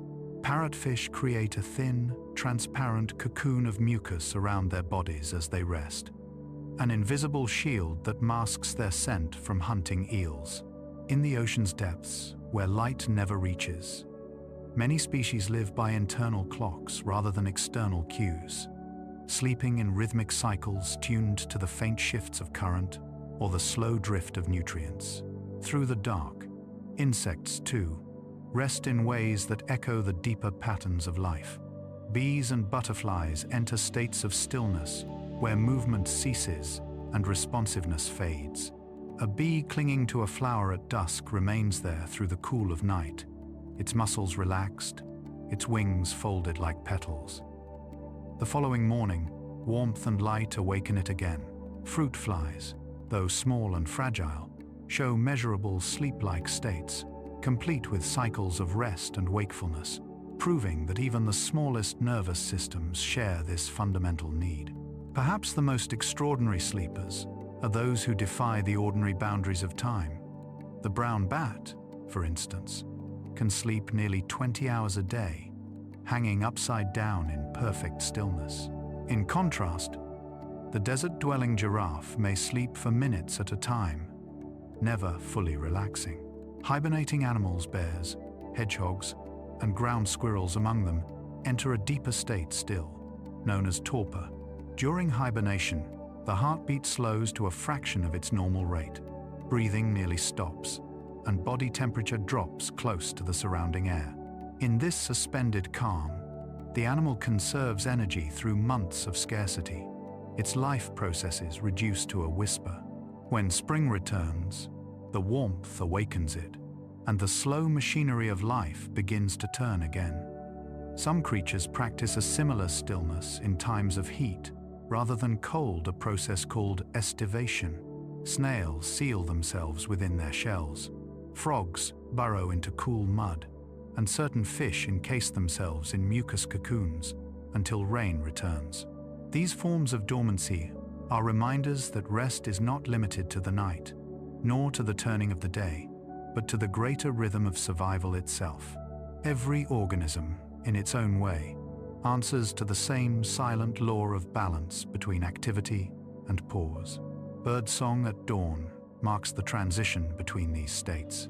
As light grows, sleeping creatures stir. Some emerge from burrows or nests, others from the surface of leaves or the depths of water. The animal world awakens, not all at once, but in waves, nocturnal beings, retreating just as diurnal ones rise. The owl closes its golden eyes as the sparrow opens hers.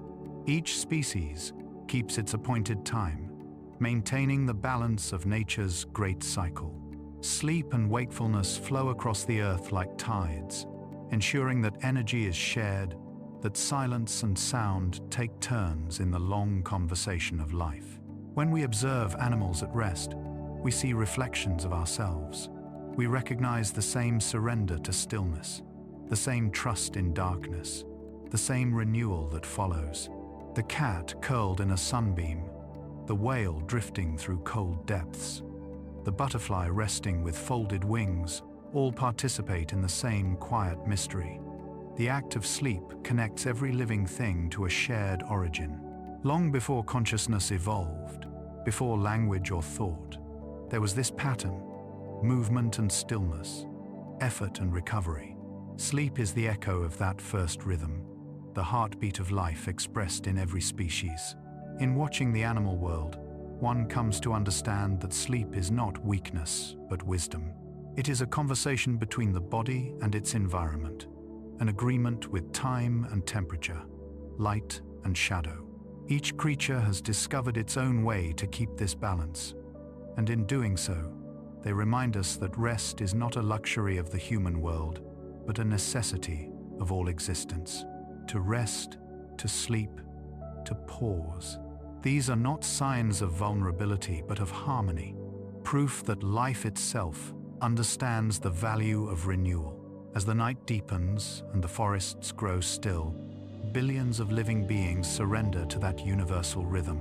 In burrows, nests, and hidden coves, the pulse of life slows in unison. Hearts beat gently, breath moves softly, and the earth itself seems to exhale. It is in this shared stillness that one can sense the unity of all things, the great tapestry of life resting together. Beneath the quiet stars, waiting for dawn to call them back into motion once more. 9. Ancient nights. Sleep in early civilizations. Long before the glow of lamps and the hum of cities, sleep unfolded beneath the open sky. Night was not an interruption, but a continuation of life's rhythm, a time when people lay close to the earth and to one another, their dreams shaped by the moon, the fire, and the quiet sounds of the dark. The ancient world lived in a harmony that modern life has largely forgotten one, where sleep was not a solitary act behind closed doors, but a communal ritual guided by the slow turning of the heavens. The people of early civilizations regarded sleep with reverence, curiosity, and a touch of mystery. For to them it was more than rest. It was a bridge between worlds. In the earliest human communities, before the rise of structured societies, sleep followed the natural flow of light and darkness. When the sun descended, the day's labor ended. Fire provided warmth and safety, but it also set the rhythm for nightly life. People often slept in two segments, an ancient pattern called biphasic sleep. After dusk, families and tribes would settle into their first sleep, lasting several hours. When they awoke in the quiet middle of the night, they would talk softly, share food, tend to the fire, or simply sit in thought. This watch period, as it came to be known, was a time of stillness and contemplation. Afterward, they would return to bed for their second sleep, rising with the dawn renewed and unhurried. This natural division of rest, guided by darkness and firelight, persisted for thousands of years and is still remembered in the folklore and diaries of later centuries. As societies grew and organized, sleep began to reflect culture, belief, and place. In ancient Egypt, night was considered sacred, a time when the human soul could commune with the divine. Egyptians believed that during sleep, a part of the spirit known as the Ba left the body and traveled through the realms of gods and ancestors. Dreams were messages, often bearing insight or warning, and temples were built for their interpretation. The most famous of these, the Temple of Serapis, and the healing sanctuaries of Imhotep invited people to sleep within their walls in the hope of receiving divine visions. Priests known as dream interpreters would listen to these nocturnal messages and guide the dreamer's understanding. In their world, to sleep was to open a door to eternity. Farther east, in Mesopotamia, the cradle of written history, sleep was also tied to the divine. Clay tablets from Sumer and Babylon record dreams as omens sent by the gods. Kings and warriors often sought counsel through sleep before great battles, believing that their dreams revealed the will of heaven. The Epic of Gilgamesh, one of humanity's oldest stories, speaks of dreams as sacred symbols, messages wrapped in the language of images. In that tale, the hero's companion, Enkidu, dreams of his own death, a vision so vivid that it shapes the course of their journey. To these early peoples, dreams were not illusions of the mind, but a mirror of destiny itself. In ancient Greece, the study of sleep took on both spiritual and philosophical dimensions. The Greeks personified sleep as Hypnos, a gentle god who brought rest to mortals and immortality to the soul. His twin brother, Thanatos, represented peaceful death, a reminder that sleep was viewed as the kindest of the body's surrenders. Temples of Asclepius, the god of healing, offered a practice known as incubation, where the sick would sleep within the sanctuary after rituals of purification and prayer. The belief was that Asclepius would visit in dreams, revealing remedies or cures. Physicians and philosophers alike took interest in this nightly mystery. Aristotle, observing the patterns of sleep and waking, recognized that both mind and body required rest for balance. He described dreams as natural reflections of bodily sensations, though even he admitted that their meaning extended beyond logic. Meanwhile, in the lands of the East, other cultures were exploring their own understanding of rest. In ancient India, the Vedic texts described sleep as one of life's essential states, alongside waking and dreaming.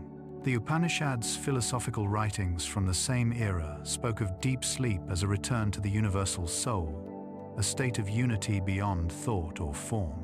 In this view, sleep was not merely biological, but spiritual, a moment when the individual consciousness dissolved into the cosmic whole. The yogic traditions that later emerged included practices of conscious rest, precursors to what we now call meditation, designed to bring the stillness of sleep into waking life. In China, the philosophy of harmony between yin and yang extended naturally to the understanding of sleep. Night belonged to yin, the cool, receptive, inward energy, while day belonged to yang, the warm and active force. To rest was to honor the balance of these dual principles. Ancient Chinese medicine described the organs as following their own circadian cycles, with each meridian renewing itself at specific hours of the night. To sleep poorly was to disturb the harmony of energy within the body, and to sleep well was to align oneself with the rhythm of nature. Dreams, too, were respected as reflections of internal balance. A disturbed mind might produce chaotic dreams, while a calm spirit would dream of water, moonlight, or open sky.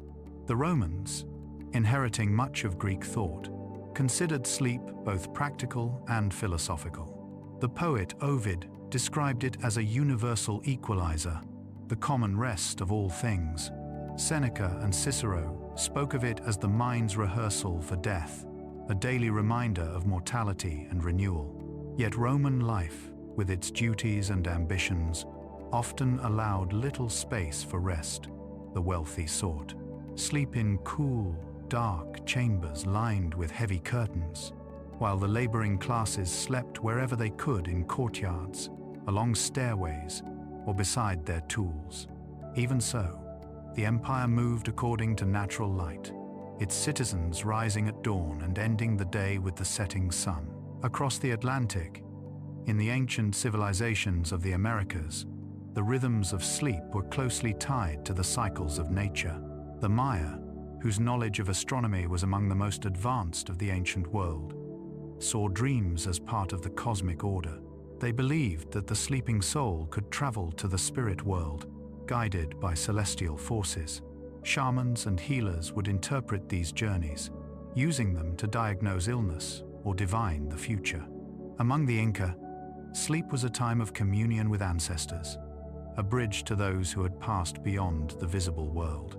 For them, rest was a continuation of community, a conversation that stretched across generations. As centuries passed, the meaning of sleep began to shift with the invention of artificial light. In medieval Europe, people still followed the two-part pattern of slumber, rising in the night to pray, reflect, or speak softly with loved ones. The hours between first and second sleep were often described as serene and holy, a time when thoughts were clearer and dreams still lingered. It was only with the coming of industrialization and the brightening of cities that this rhythm began to fade. The night was no longer entirely dark, and sleep, once shared with the natural world, became compressed into a single, hurried stretch. Yet in the ancient nights of the world, there was a gentleness to the act of resting. People slept in rhythm with the elements, their bodies cooled by the air, their dreams lit by starlight. They knew darkness not as something to be feared, but as a time of renewal and reflection. The boundaries between day and night, between waking and dreaming, were fluid and respected. Each culture, in its own way, recognized that rest was more than the body's necessity. It was a sacred rhythm, a communion with life itself. To imagine those nights is to picture the world as it once was, the hush of wind through open windows, the sound of a distant animal stirring, the slow breathing of a family gathered by a fading fire.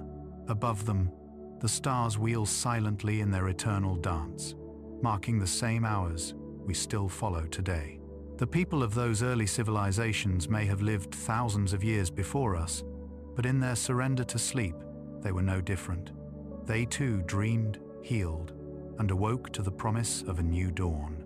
In their ancient nights, we find the origin of our own rest, the same quiet pulse that moves through every human heart when darkness falls and the world drifts gently toward peace.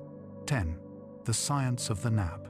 In the long arc of human history, rest has taken many forms, but few are as gentle and restorative as the nap. It is a small oasis in the middle of wakefulness, a pause in the momentum of the day that allows body and mind to renew themselves before continuing onward. To nap is to surrender briefly to the rhythm of nature, acknowledging that energy is not infinite and that even the brightest hours require moments of stillness. For most of humanity's existence, such pauses were woven naturally into daily life, a quiet retreat from labor, heat, or thought. Though modern schedules often press onward without mercy, the science of the nap reminds us that these short periods of rest are not indulgences but essential recalibrations of the body's inner clock. Within the human brain, cycles of alertness and fatigue follow a pattern that repeats roughly every 90 minutes, known as ultradian rhythms. Even at the height of day, attention wanes, and the mind subtly signals its need to retreat. A brief nap aligns perfectly with these rhythms, allowing the nervous system to reset before it becomes truly exhausted. In this way, the nap mirrors the structure of nighttime sleep, but in miniature, offering a condensed version of its restorative power. The length of a nap determines its nature. A short nap of 10 to 20 minutes provides a burst of alertness and clarity without entering deep sleep.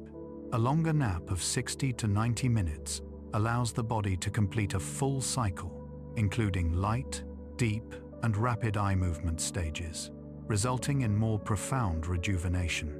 Yet even a nap lasting just a few minutes can leave a measurable imprint on energy and mood. The body's readiness for napping is guided by circadian rhythm. In the early afternoon, as digestion slows and body temperature dips, there is a natural decrease in alertness. This post-midday lull, familiar across cultures and climates, is not a sign of laziness but of physiology. It is the body's quiet invitation to rest. In ancient societies that rose with the sun, midday was a natural interlude. Laborers paused beneath trees, shepherds rested beside their flocks, and travelers found shade to escape the heat. From these patterns grew the tradition of the siesta, a practice still honored in parts of the Mediterranean, Latin America, and Asia. The siesta was never simply about sleep. It was about harmony, living in tune with the temperature of the day, the needs of the body, and the turning of light. In recent decades, science has begun to explore the nap with renewed curiosity. Researchers studying memory and learning have discovered that short periods of sleep enhance the brain's ability to retain information. During a nap, neural connections formed during waking hours are strengthened, and unnecessary noise is filtered away. The hippocampus, the brain's center for memory consolidation, replays recent experiences, organizing them into coherent patterns. A brief rest after studying, for example, can improve recall more effectively than continued wakefulness. Similarly, problem-solving and creativity flourish after napping. The dreaming mind, even in short bursts, is capable of linking distant ideas, uncovering relationships that conscious thought overlooks. Many great thinkers and artists, from Leonardo da Vinci to Salvador Dali, were known to rely on naps to refresh their vision and spark insight. Physiologically, the nap restores balance in measurable ways. During rest, heart rate and blood pressure decline, allowing the cardiovascular system a brief respite. The stress hormone cortisol decreases, while serotonin and dopamine, the neurotransmitters associated with calm and pleasure, gently rise. This combination produces a sense of equilibrium, neither sluggish nor overactive, but centered. Even the immune system responds favorably. Studies show that short naps can increase the production of cytokines, the molecules that defend against illness. The body, in its wisdom, knows how to use every moment of stillness to heal. The benefits of napping extend beyond the immediate feeling of refreshment. Regular naps, when taken mindfully, have been associated with improved cognitive longevity. In older adults, short daytime rests help maintain focus and preserve memory. In shift workers, whose schedules disrupt the natural circadian rhythm, strategic naps can counteract fatigue and prevent errors. Astronauts aboard the International Space Station, pilots on long-haul flights, and medical professionals in high-intensity environments all rely on carefully timed naps to sustain clarity and coordination. Even a brief rest can reset the neural systems responsible for attention and reaction, sharpening perception when it matters most. Yet the nap, like all forms of rest, must find its balance. Too brief a nap may end before the mind fully detaches from wakefulness, leaving the napper only partially restored. Too long a nap may dip into deep sleep, leading to sleep inertia, the grogginess that follows abrupt awakening from the depths of rest. For most people, the ideal duration lies between 10 and 30 minutes, allowing entry into the lighter stages of sleep without descending into slow-wave cycles. The timing, too, matters. A nap taken too late in the day can interfere with nighttime rest, while one taken in the early afternoon aligns with the body's natural rhythm. The art of napping lies in listening to the subtle signals of tiredness, the soft pull of stillness that arises between the day's demands. Culturally, the nap carries many meanings. In Spain and Italy, it remains a cherished tradition, a pause that honors both labor and leisure. In Japan, the practice of inamuri, or sleeping while present, allows workers to doze briefly in public spaces as a sign of dedication rather than laziness. It reflects a communal understanding that fatigue is not failure, but part of human endurance. In contrast, modern Western life often regards the nap with suspicion, as though rest were the opposite of productivity, rather than its foundation. Yet wherever people allow themselves to pause, whether at a desk, in a park, or on a train, they are participating in something deeply human, the body's oldest wisdom expressed in modern time. The act of napping also holds emotional significance. In a world of constant motion, to rest briefly in daylight is to reclaim a sense of peace. It is a reminder that not every hour must be filled, that there is value in emptiness and renewal. The nap interrupts the linear rush of the day, creating a small sanctuary of timelessness. In those few minutes, the mind slips into the liminal space between waking and dreaming, where thoughts drift gently and the edges of the self blur. It is a place where worry loosens its grip, where breath deepens naturally, and where the simple awareness of being alive feels enough. Children understand this instinctively. Their bodies, growing and learning at astonishing speed, demand frequent rest. A toddler's nap is not an interruption to play, but part of it, the quiet in which growth and memory take hold. The adult nap, though rarer, serves a similar purpose. Beneath the layers of duty and thought, the body remains ancient, guided by the same rhythms that cradle all life. To nap is to honor that ancestry, to admit that even in our striving, we are still creatures of the earth, bound to its cycles of effort and repose. In a quiet room, where the afternoon light filters softly through curtains, one can feel this truth. The air is warm, the heartbeat steady, the thoughts beginning to slow. Eyes close, not from exhaustion but from trust. The world narrows to breath and stillness, and time begins to blur. For 10 minutes or an hour, the mind drifts into that small, golden space where wakefulness and sleep overlap. When the eyes open again, the world seems a little clearer, colors a little softer, and the noise of thought less insistent. The nap, though humble, is a mirror of life's greater rhythm. It is the echo of night within day, the miniature restoration that sustains us between deeper journeys into sleep. It reminds us that rest is not something to earn, but something to accept, a natural companion to activity, as essential to creation as silence is to music. In closing the eyes for even a moment, we align ourselves with the wisdom that governs all living things, the rhythm of renewal, the quiet return to balance that allows life to continue, steady and serene. 11. The subtle art of waking. To awaken is one of the quietest transformations the body performs. Yet within that simple act lies an entire symphony of renewal. The shift from sleep to wakefulness is not a switch, but a rising tide, gradual, rhythmic, filled with delicate transitions that align the mind and body with the light once more. Every morning, the body performs this same silent ritual, guided by ancient biological signals and an instinct as old as life itself. The world returns in fragments at first, the faint outline of a thought, the distant sense of sound, the soft awareness of breath.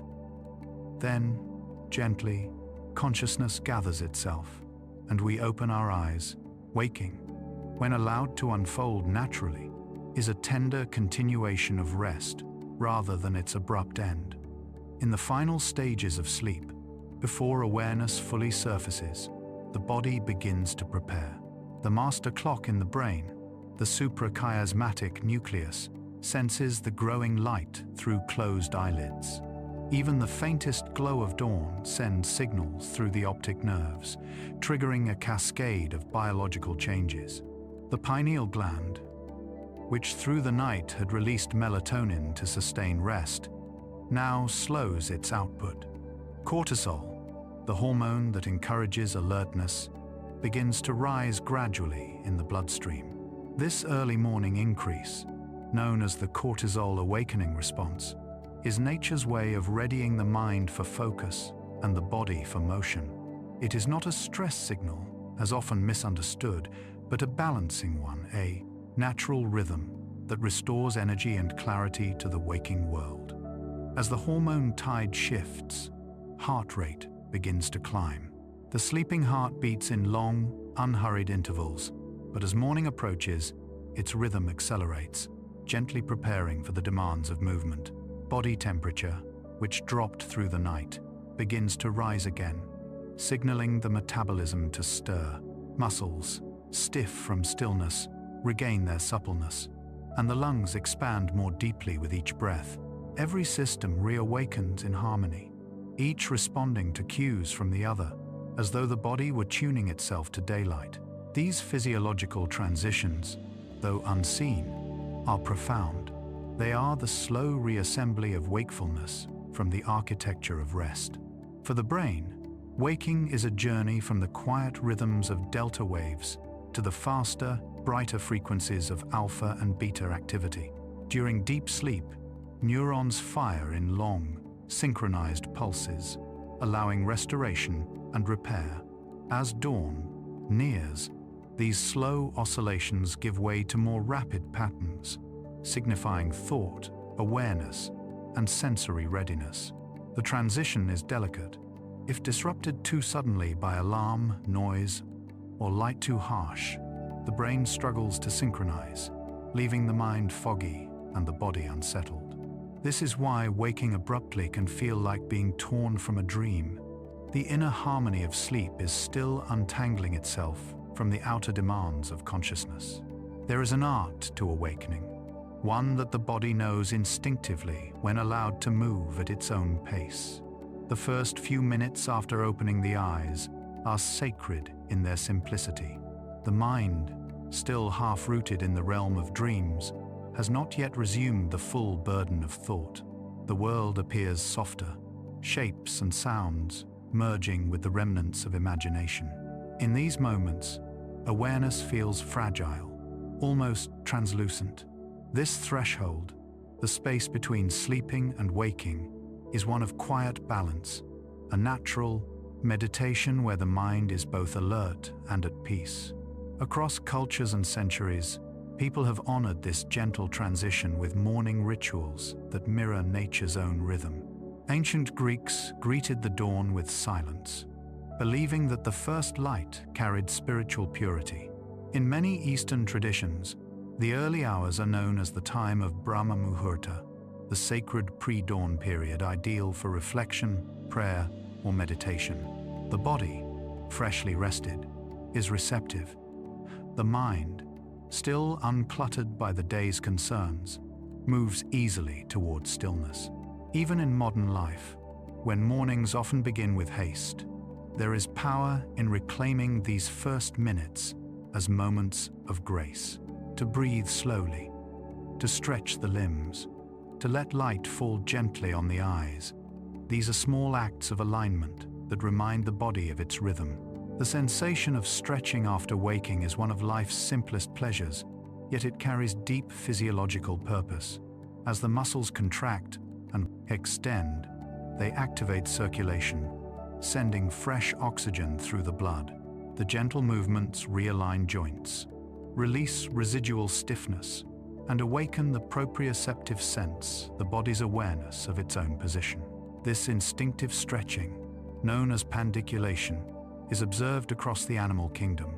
Cats arch their backs, birds spread their wings, and even reptiles extend their limbs before beginning their day. It is a universal gesture of renewal, a wordless acknowledgement that life is stirring once more. Light itself is perhaps the most important cue for waking. The human eye is not only an organ of sight, but also a messenger to the brain's internal clock. Exposure to morning light suppresses remaining traces of melatonin and reinforces the circadian rhythm, aligning the body's internal time with the external world. The quality of early sunlight, rich in blue wavelengths but soft in intensity, tells the body that it is morning, setting in motion the processes that define alertness, mood, and metabolism. Those who begin the day by stepping outside, even for a few moments, often find that their energy stabilizes and their sleep improves at night. The sun's first rays are not only light but medicine, signaling the timeless exchange between earth and life. The mind, upon waking, passes through subtle stages of recognition. At first, awareness lingers in the remnants of dreams, colors, emotions, or fragments of story that dissolve almost as soon as they are noticed.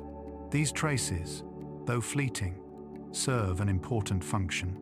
They represent the mind's process of reintegration, the weaving together of the night's internal world with the waking one. Many great thinkers have found inspiration in this liminal state, where reason and imagination coexist. It is a threshold where creativity often stirs, a moment when the subconscious, still half open, offers its gifts to the conscious mind. As wakefulness deepens, the senses begin to reacquaint themselves with the world. The feel of air against skin, the sound of rustling leaves, the rhythm of breath, all reassert their presence. Each morning, the body learns the world anew, resetting its perceptions as if meeting them for the first time. This daily renewal is one of life's quiet miracles. The same senses, the same surroundings, yet each dawn feels subtly different. The brain, in reawakening, performs an act of remembrance, recalling where it is, who it is, and what the day will bring. This process, called reorientation, is a gentle gathering of the self from the edges of sleep. There is a beauty in waking slowly, in allowing the mind to emerge as light fills the room. Too often, modern life pulls consciousness into instant acceleration. Alarms, screens, and obligations flood awareness before it has had time to settle. Yet, when waking unfolds naturally, it feels less like beginning and more like continuing, as though the peace of sleep stretches softly into the first thoughts of the day. Even a few moments of silence upon rising can preserve that peace, letting the calm of night carry forward into the hours ahead. In ancient times, people rose with the sun not only out of necessity but out of rhythm. The gradual brightening of the sky, the first warmth on the horizon, was both a cue and a comfort. To open one's eyes and see light returning was to feel aligned with the world's eternal cycles. Though our lives now unfold behind walls and windows, that rhythm remains in our biology. The same hormones, the same neural signals, respond to the first light even when unseen. The art of waking, then, is not something we must learn but something we must remember, a wisdom already written into every heartbeat. To wake is to participate in renewal, the daily rebirth of awareness that mirrors the turning of the earth. It is the moment when the body rediscovers movement, when the mind resumes its dance with the world, when the breath becomes once again the bridge between rest and life. Whether it happens in silence or in sunlight, alone or among others, waking is a gentle return, not from emptiness, but from fullness, from the deep well of restoration that sleep provides. Each dawn carries this same quiet miracle, the chance to begin again, to greet the day not as a burden, but as a continuation of peace. And so, as the first light of morning stretches across the world, the sleeping body stirs. The mind, refreshed, rises slowly from its inward journey. Breath deepens, the heart beats steadily, and the eyes open to the soft brilliance of day. This is the subtle art of waking, the renewal of body and spirit through the simplest act of awareness. In that moment, the boundary between night and day dissolves, and what remains is the living rhythm itself, the endless flow between rest and motion, darkness and light, sleep and the wonder of waking once more. 12. The music of sleep in nature when night descends upon the earth. A different kind of symphony begins, one that has no composer, no conductor, and yet plays with a harmony older than memory itself. The sounds of nature after sunset form the world's most ancient lullaby, a music that has soothed living beings into rest since the dawn of life. It is not silence, for true silence does not exist in the living world. It is, rather, a tapestry of whispers, pulses, and rhythms, the gentle breath of existence itself. To listen to this music is to hear the planet's heartbeat, the slow turning of life toward stillness, and to realize that every creature, every leaf, every ripple of water participates in this nightly song. As daylight fades, the character of sound transforms. The voices of diurnal creatures, the songs of birds, the hum of insects in sunlight, the rustle of human movement grow quiet. In their place rises a softer chorus. Crickets begin their measured stridulation, rubbing wing against wing in patient, hypnotic rhythm. The low hum of frogs emerges from ponds and marshes, blending with the distant murmur of water and wind. Each sound is small on its own, yet together they weave a vast and continuous harmony. These are not random noises, but patterns shaped by instinct and evolution. In the stillness of night, sound travels farther, clearer, cooler. The calls of animals echo softly through the darkness, carrying messages of location, of safety, of belonging. The gentle repetition of these nocturnal sounds seems to mirror the rhythm of sleep itself. The steady chirping of insects, the rhythmic croak of amphibians, the sighing of wind through leaves all seem to pulse in time with the body's descent into rest. Scientists studying the psychology of sound have found that such natural rhythms, especially those repeating at low frequencies, can influence brain activity, encouraging the slow waves associated with deep sleep. It is as if the body recognizes these sounds, not as distractions, but as reassurance signals that the world outside is at peace, and therefore, so can it be. Even the absence of certain sounds carries meaning. When human-made noise fades, when engines and voices cease, the air reveals its quieter melodies. In the deep forest, a subtle chorus continues, the rustling of leaves stirred by creatures unseen, the faint crackle of bark cooling after sunlight, the almost imperceptible hum of air moving through branches. These tiny vibrations remind us that rest in nature is never absolute stillness. It is balance. The earth does not sleep in silence, but in continuity, in the measured exchange of sound and silence, motion and pause. Across different landscapes, this music of sleep takes many forms. In deserts, night's arrival cools the air and awakens voices that daytime heat silences. The soft rasp of sand shifting beneath wind, the distant cry of an owl gliding over dunes, the faint tinkling of dry stones settling together. They form a lullaby sparse and haunting, as though the land itself were breathing. In forests, the canopy hums with unseen life. The leaves whisper in layered tones, 1,000 quiet instruments blending into one ceaseless breath. The deep forest sounds are circular, no beginning, no end, only the living pulse of roots, wind, and creatures coexisting in calm. By the sea, the music changes yet again.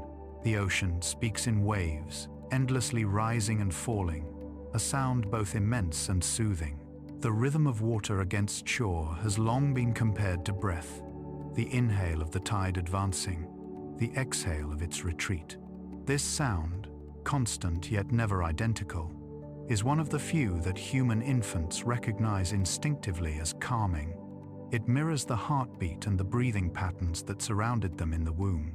In this sense, the sea's rhythm is the oldest comfort we know, a reminder of life's cyclical nature: creation, release, and return.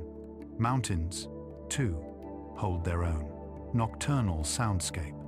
When wind moves across ridges and valleys, it creates deep, resonant tones that seem to hum through the rock itself.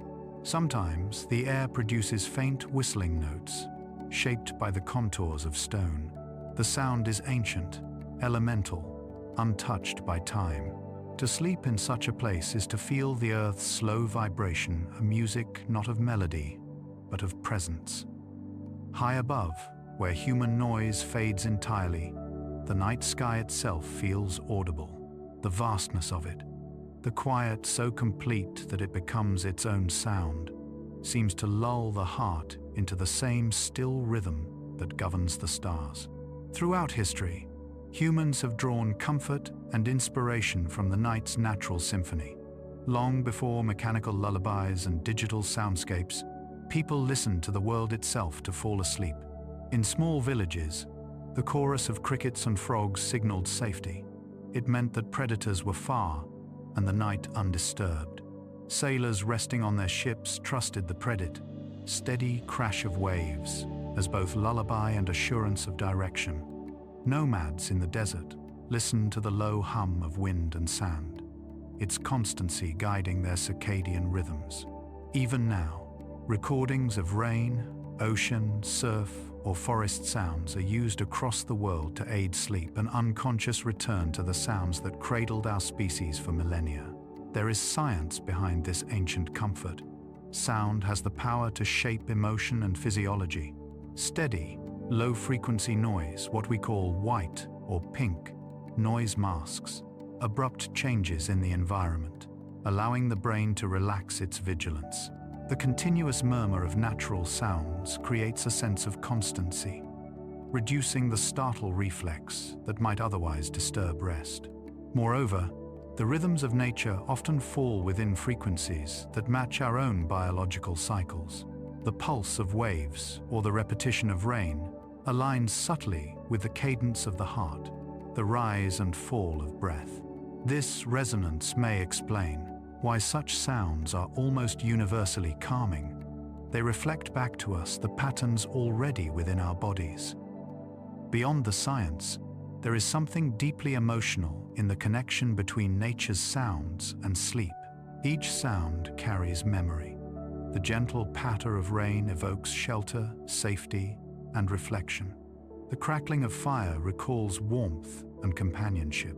The song of distant insects, the call of an owl, the sigh of wind all remind us that we are part of a living world, surrounded and held by its rhythms.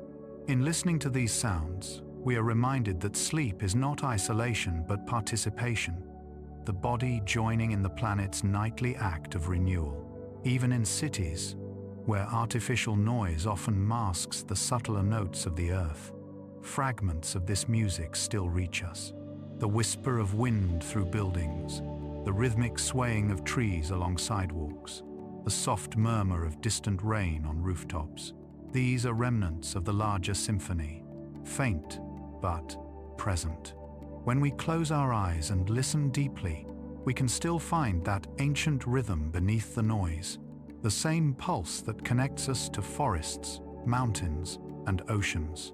It hums quietly, beneath concrete and sky, reminding us that nature is never truly absent, only waiting to be heard. In the deepest part of night, when much of the world sleeps, the sound of nature becomes a gentle meditation. It invites the mind to let go of shape and form, to drift with the rhythm of breath and earth. In that drifting, one feels the unity of all things, the still pond reflecting stars, the wind tracing invisible paths, the steady heartbeat of a creature curled in its burrow.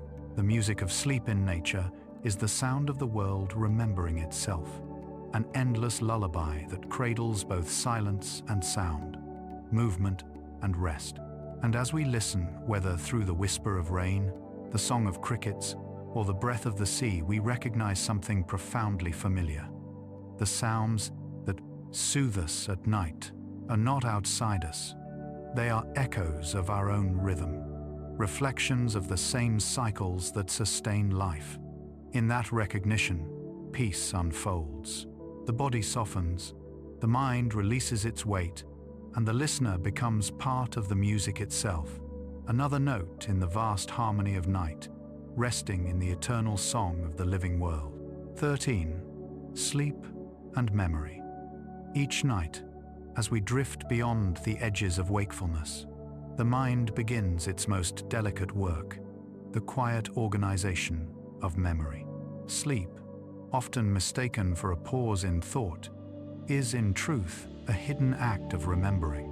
Beneath the calm surface of unconsciousness, the brain revisits the hours that have passed, sorting through the fragments of experience, preserving what is useful, and releasing what can be forgotten.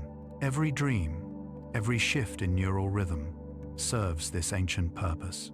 We awaken not only refreshed but also remade, our thoughts subtly rearranged, our emotions softened, our sense of self renewed. To understand how sleep shapes memory is to glimpse the elegance of the mind's design. During the day, the brain is a sea of activity.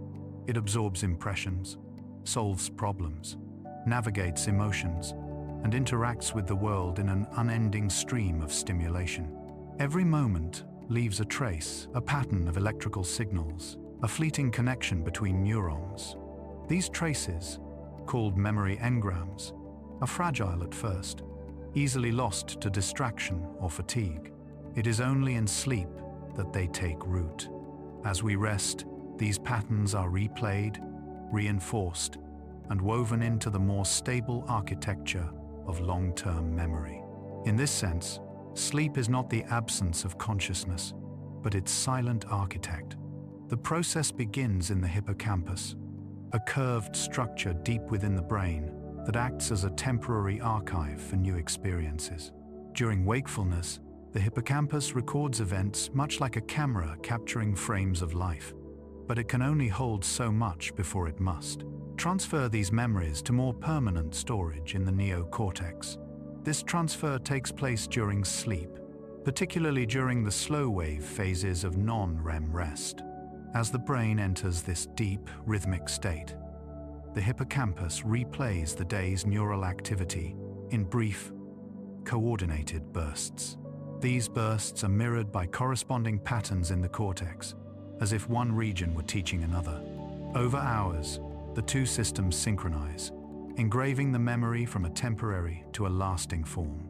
This nightly dialogue between brain regions is essential not only for memory, but for clarity of thought.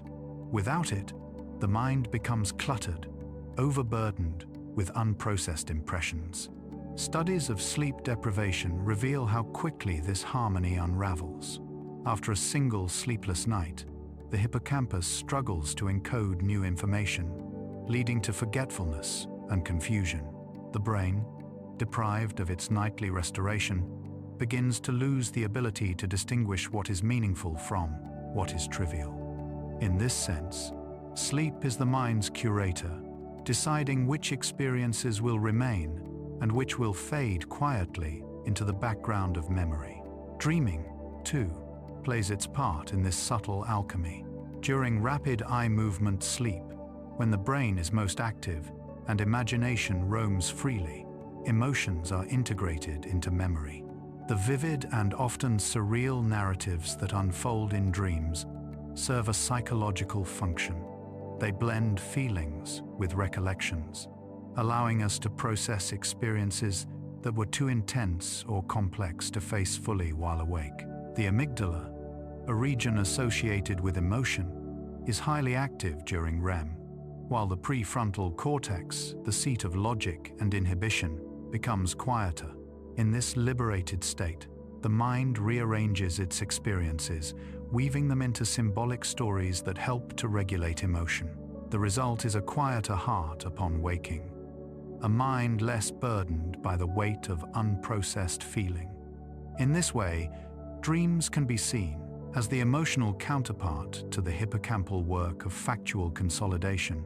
The first organizes the structure of experience. The second harmonizes its meaning. Together, they transform raw experience into memory and wisdom.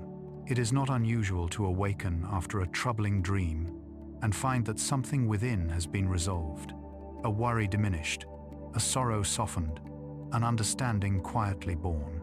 The mind, through its nightly rituals, heals itself. The relationship between sleep and learning is equally profound. New skills, whether physical or intellectual, are strengthened in slumber. A pianist practicing a melody, a child learning new words, an athlete refining motion, all rely on the brain's ability to reinforce neural pathways through repetition. During sleep, particularly in stages of slow wave and REM, the brain replays these patterns, strengthening the synapses involved. It is as if the mind continues its practice while the body rests.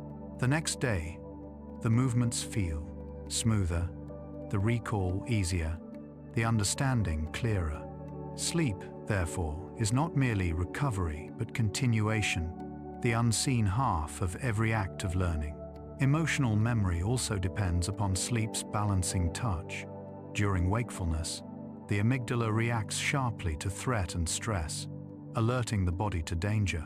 But during REM, this same structure replays emotional experiences in the absence of the stress hormones that usually accompany them.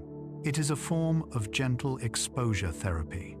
The mind revisits the memory, but without the physical burden of anxiety. Over time, this process allows emotional wounds to heal. People deprived of REM sleep often find their moods unstable and their reactions exaggerated, as if the emotional filter has worn thin. Restoring REM brings calm, the emotional equilibrium that comes from understanding without fear. Throughout life, the nature of memory itself changes, and with it, the character of sleep. Infants, whose days are filled with discovery, spend more than half their sleep in the REM stage, their developing brains forming connections at breathtaking speed. In youth, the abundance of deep, slow-wave sleep supports growth and learning. As age advances, these deep stages gradually diminish, replaced by lighter rest. Memory shifts, too, from the gathering of new information to the preservation of wisdom already gained. Yet the purpose of sleep remains the same: to renew the clarity of the mind, to integrate experience into understanding. The link between memory and sleep extends beyond the individual. Across species, similar patterns can be observed. Birds replay learned songs during sleep, their brains repeating the same neural sequences they practiced while awake. Rats navigating mazes exhibit identical neural activity during rest, as though rehearsing the paths in dreams. Even in the simplest creatures, rest appears to serve this purpose: the strengthening of pattern and the storage of experience. The biological need to remember is universal, and so too is the need to sleep. In modern life, however, the delicate rhythm of sleep is often disrupted. Artificial light extends wakefulness into the hours once reserved for rest, confusing the body's sense of time. The constant stream of information fills the mind with impressions, far more than it can meaningfully process in a single night. Yet the brain continues its quiet work regardless, sorting through the noise in search of coherence. Even amid the distractions of the modern world, the ancient cycle persists: learning, resting, remembering.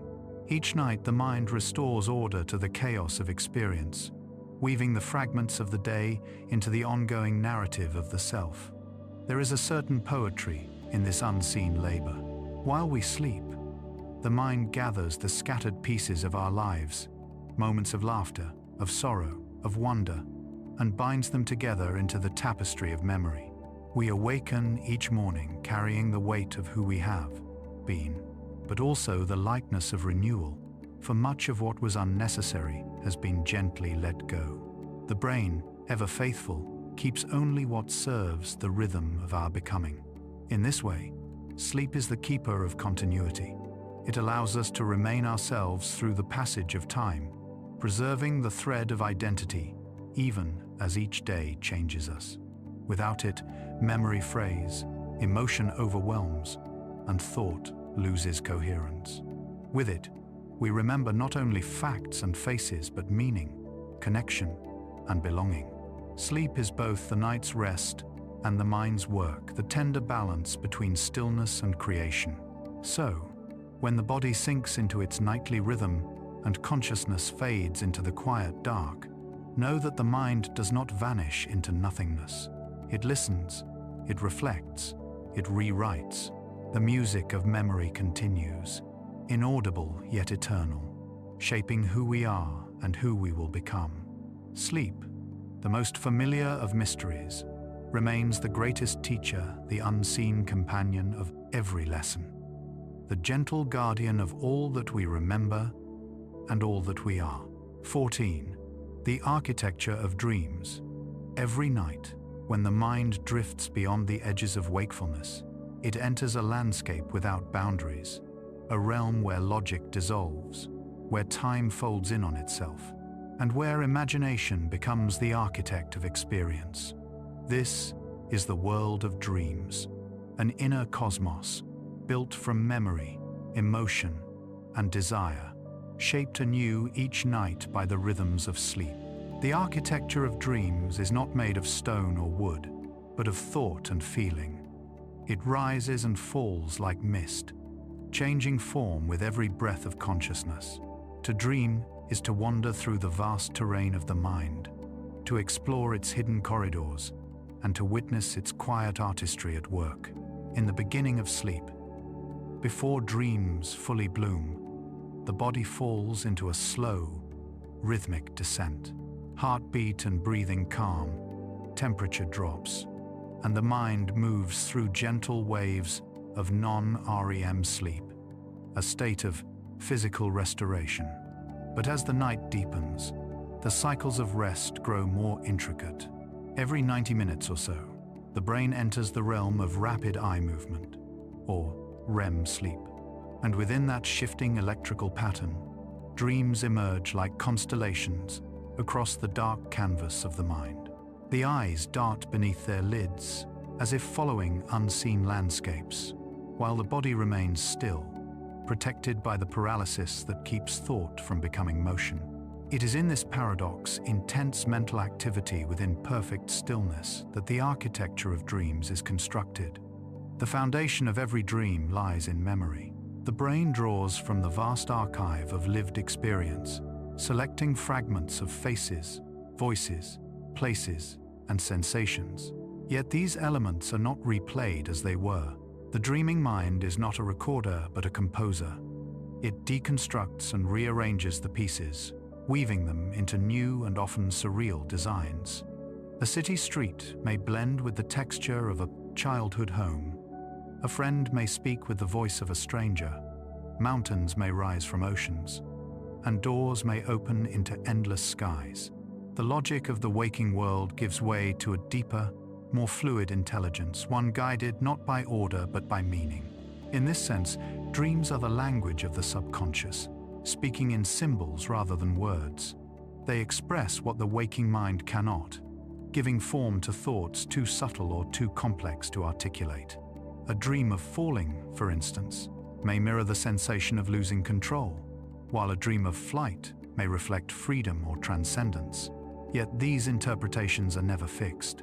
Dreams are personal myths. They're symbols shaped by the dreamer's own life. The same image that comforts one person may disturb another. The meaning of a dream is less a code to be solved than a reflection to be felt, a mirror held up to the hidden self. Emotion provides the scaffolding for these structures. During REM sleep, the emotional centers of the brain, particularly the amygdala and limbic system, become highly active, while the logical regions that govern reason and inhibition rest. This imbalance allows feeling to flow freely, unbound by rational constraint. Joy, fear, longing, and wonder intertwine, painting the dream's atmosphere. This emotional architecture gives dreams their texture, the quality that lingers upon waking, even when the images themselves have faded. Sometimes it is not the story we remember, but the mood, the strange tenderness of a lost reunion, the quiet dread of pursuit, the vast peace of floating in endless light. Though dreams may seem chaotic, they follow subtle rules patterns that repeat across cultures and lifetimes. Falling, flying, running without progress, being late, losing one's voice, these recurring motifs reveal the shared architecture of human experience. They are universal symbols shaped by the brain's common design, echoes of the same emotional structures that define us all. Even across great distances and differences, humanity dreams in the same grammar, as though connected by a collective language written in the mind's deep circuitry. Within this architecture, dreams perform quiet acts of healing. They weave together the fragments of waking life, linking memory and emotion into coherence. A conversation unfinished during the day might continue in dream, not in words, but in image. A sorrow that could not be expressed might unfold symbolically, softened by the imagination's grace. Psychologists and neuroscientists alike recognize that dreaming aids emotional regulation, helping the brain process fear and resolve conflict. It is as though the dream provides a rehearsal for understanding, allowing the heart to explore what the waking mind resists. Artists and thinkers throughout history have been shaped by the architecture of their dreams. Mary Shelley conceived Frankenstein in a feverish vision during sleep. The chemist Friedrich Kekulé dreamt of a serpent biting its own tail, revealing to him the ring structure of the benzene molecule. The painter Salvador Dalí perfected the art of slumber with a key, holding a metal key over a plate as he drifted to the edge of sleep. The instant he dozed, the key would fall and wake him, allowing him to capture the fleeting imagery of the dream world before it dissolved. Each of these examples reminds us that dreaming is not an escape from reason but a companion to it, a realm where intuition and creativity meet in luminous dialogue. Modern science has attempted to map the architecture of dreams with precision. Electroencephalograms trace the brain's waves as they shift between stages, while imaging scans reveal the activation of sensory and emotional regions. Yet, even as we uncover these mechanisms, the essence of dreaming remains elusive. For all its measurable patterns, the dream resists full translation into language or data. Its beauty lies in its ambiguity, its refusal to be entirely known. To dream is to participate in a mystery, the mind creating worlds from nothing, worlds that feel real yet vanish upon waking, leaving only the faint scent of meaning behind. There are dreams that heal and dreams that disturb, dreams that inspire and dreams that vanish like smoke. Some carry messages that feel profound, others simply replay fragments of the day. Yet all serve a purpose within the architecture of the psyche. Night after night, they rearrange the inner landscape, moving memory, emotion, and imagination into alignment. They maintain the continuity of the self, allowing us to awaken each morning not as strangers to ourselves, but as beings who have quietly renewed their connection to the unseen depths of their own minds. Even nightmares, though unsettling, belong to this architecture of restoration. They are the mind's way of confronting shadow, the fears and tensions buried too deep to face in daylight, when the brain rehearses danger. In the safety of sleep, it reduces its emotional impact. The pulse quickens, the breath catches, yet no real harm is done. Upon waking, the fear has often lessened, its edges dulled by the dream's rehearsal. In this way, the darkest corridors of dreaming still serve the light. They remind us that even within the subconscious, chaos and order coexist, each balancing the other. To awaken from a vivid dream is to return across a threshold from the architecture of imagination to the structure of reality. The dream dissolves like mist, yet something of it remains. A feeling, a phrase, a fleeting image that follows us through the day. These remnants act as bridges, connecting the night's inner voyage to the waking world. Often they spark reflection or insight long after the details are gone. In this way, the architecture of dreams extends beyond the night, shaping thought, emotion, and art in waking life. The dream world is both fragile and eternal. Its forms shift endlessly, yet its purpose endures to integrate, to heal, to reveal. It is the mind's cathedral, built anew each night from the materials of memory and feeling. Within its walls, we meet ourselves again and again, not as we think we are, but as we truly exist beneath thought. And when morning comes and the light returns, the architecture remains within us, invisible yet enduring, the silent blueprint of the soul's imagination. 15. The healing power of rest. To rest is to heal. It is the body's quiet declaration of renewal. The soul's return to equilibrium. Beneath the still surface of sleep and stillness, 1,000 intricate processes unfold, not loud, not hurried, but slow and deliberate.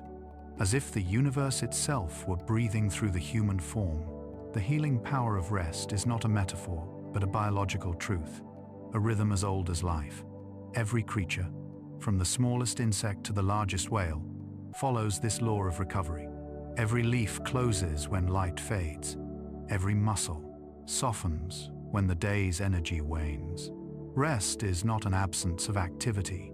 It is a different kind of motion, inward, restorative, and sacred. When the body lies down to rest, it does not stop living. It begins to rebuild. Deep within the tissues, cells turn to their quiet labor, repairing damage done by the day's demands. Muscle fibers knit themselves back together. Immune cells patrol and renew, and the delicate machinery of metabolism recalibrates its balance. The heart, which has pulsed tirelessly for thousands of beats, slows its rhythm, conserving strength for the next rise of the sun. The blood carries fresh oxygen to organs, sweeping away the remnants of fatigue. Even the smallest cells of the skin, the invisible guardians of the body's surface, multiply and replace themselves more efficiently in sleep. In these hidden hours, we are not passive, we are being remade. The brain, too, finds its cleansing in rest. During wakefulness, countless chemical signals pass between neurons, thoughts, emotions, decisions, and memories, forming a continuous storm of activity. Yet this storm leaves behind waste, microscopic byproducts that must be cleared for the mind to function. In the stillness of sleep, a remarkable system known as the glymphatic network awakens. Cerebrospinal fluid begins to flow through channels between neurons, washing away the residue of consciousness, the proteins and molecules that, if left unchecked, could cloud the mind. It is as if the brain opens its windows to the night, allowing a fresh current of clarity to sweep through its chambers. Upon waking, the fog of thought has lifted, and awareness feels lighter, clearer, renewed. Beyond these physical repairs, rest is the guardian of emotional balance. When exhaustion dulls the mind, emotions become unanchored, joy loses its color, and sorrow deepens into heaviness. But after deep rest, feeling returns to harmony. This equilibrium arises because the brain, during sleep, revisits and reorganizes the experiences of the day. In the soft light of dreams, emotions are sorted and softened, tensions resolved. The amygdala, which governs fear and alarm, grows quiet as the prefrontal regions resume their gentle control.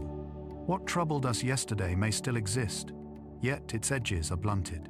Its weight is lighter. Sleep has not erased our burdens, but reshaped them, turning sharpness into understanding.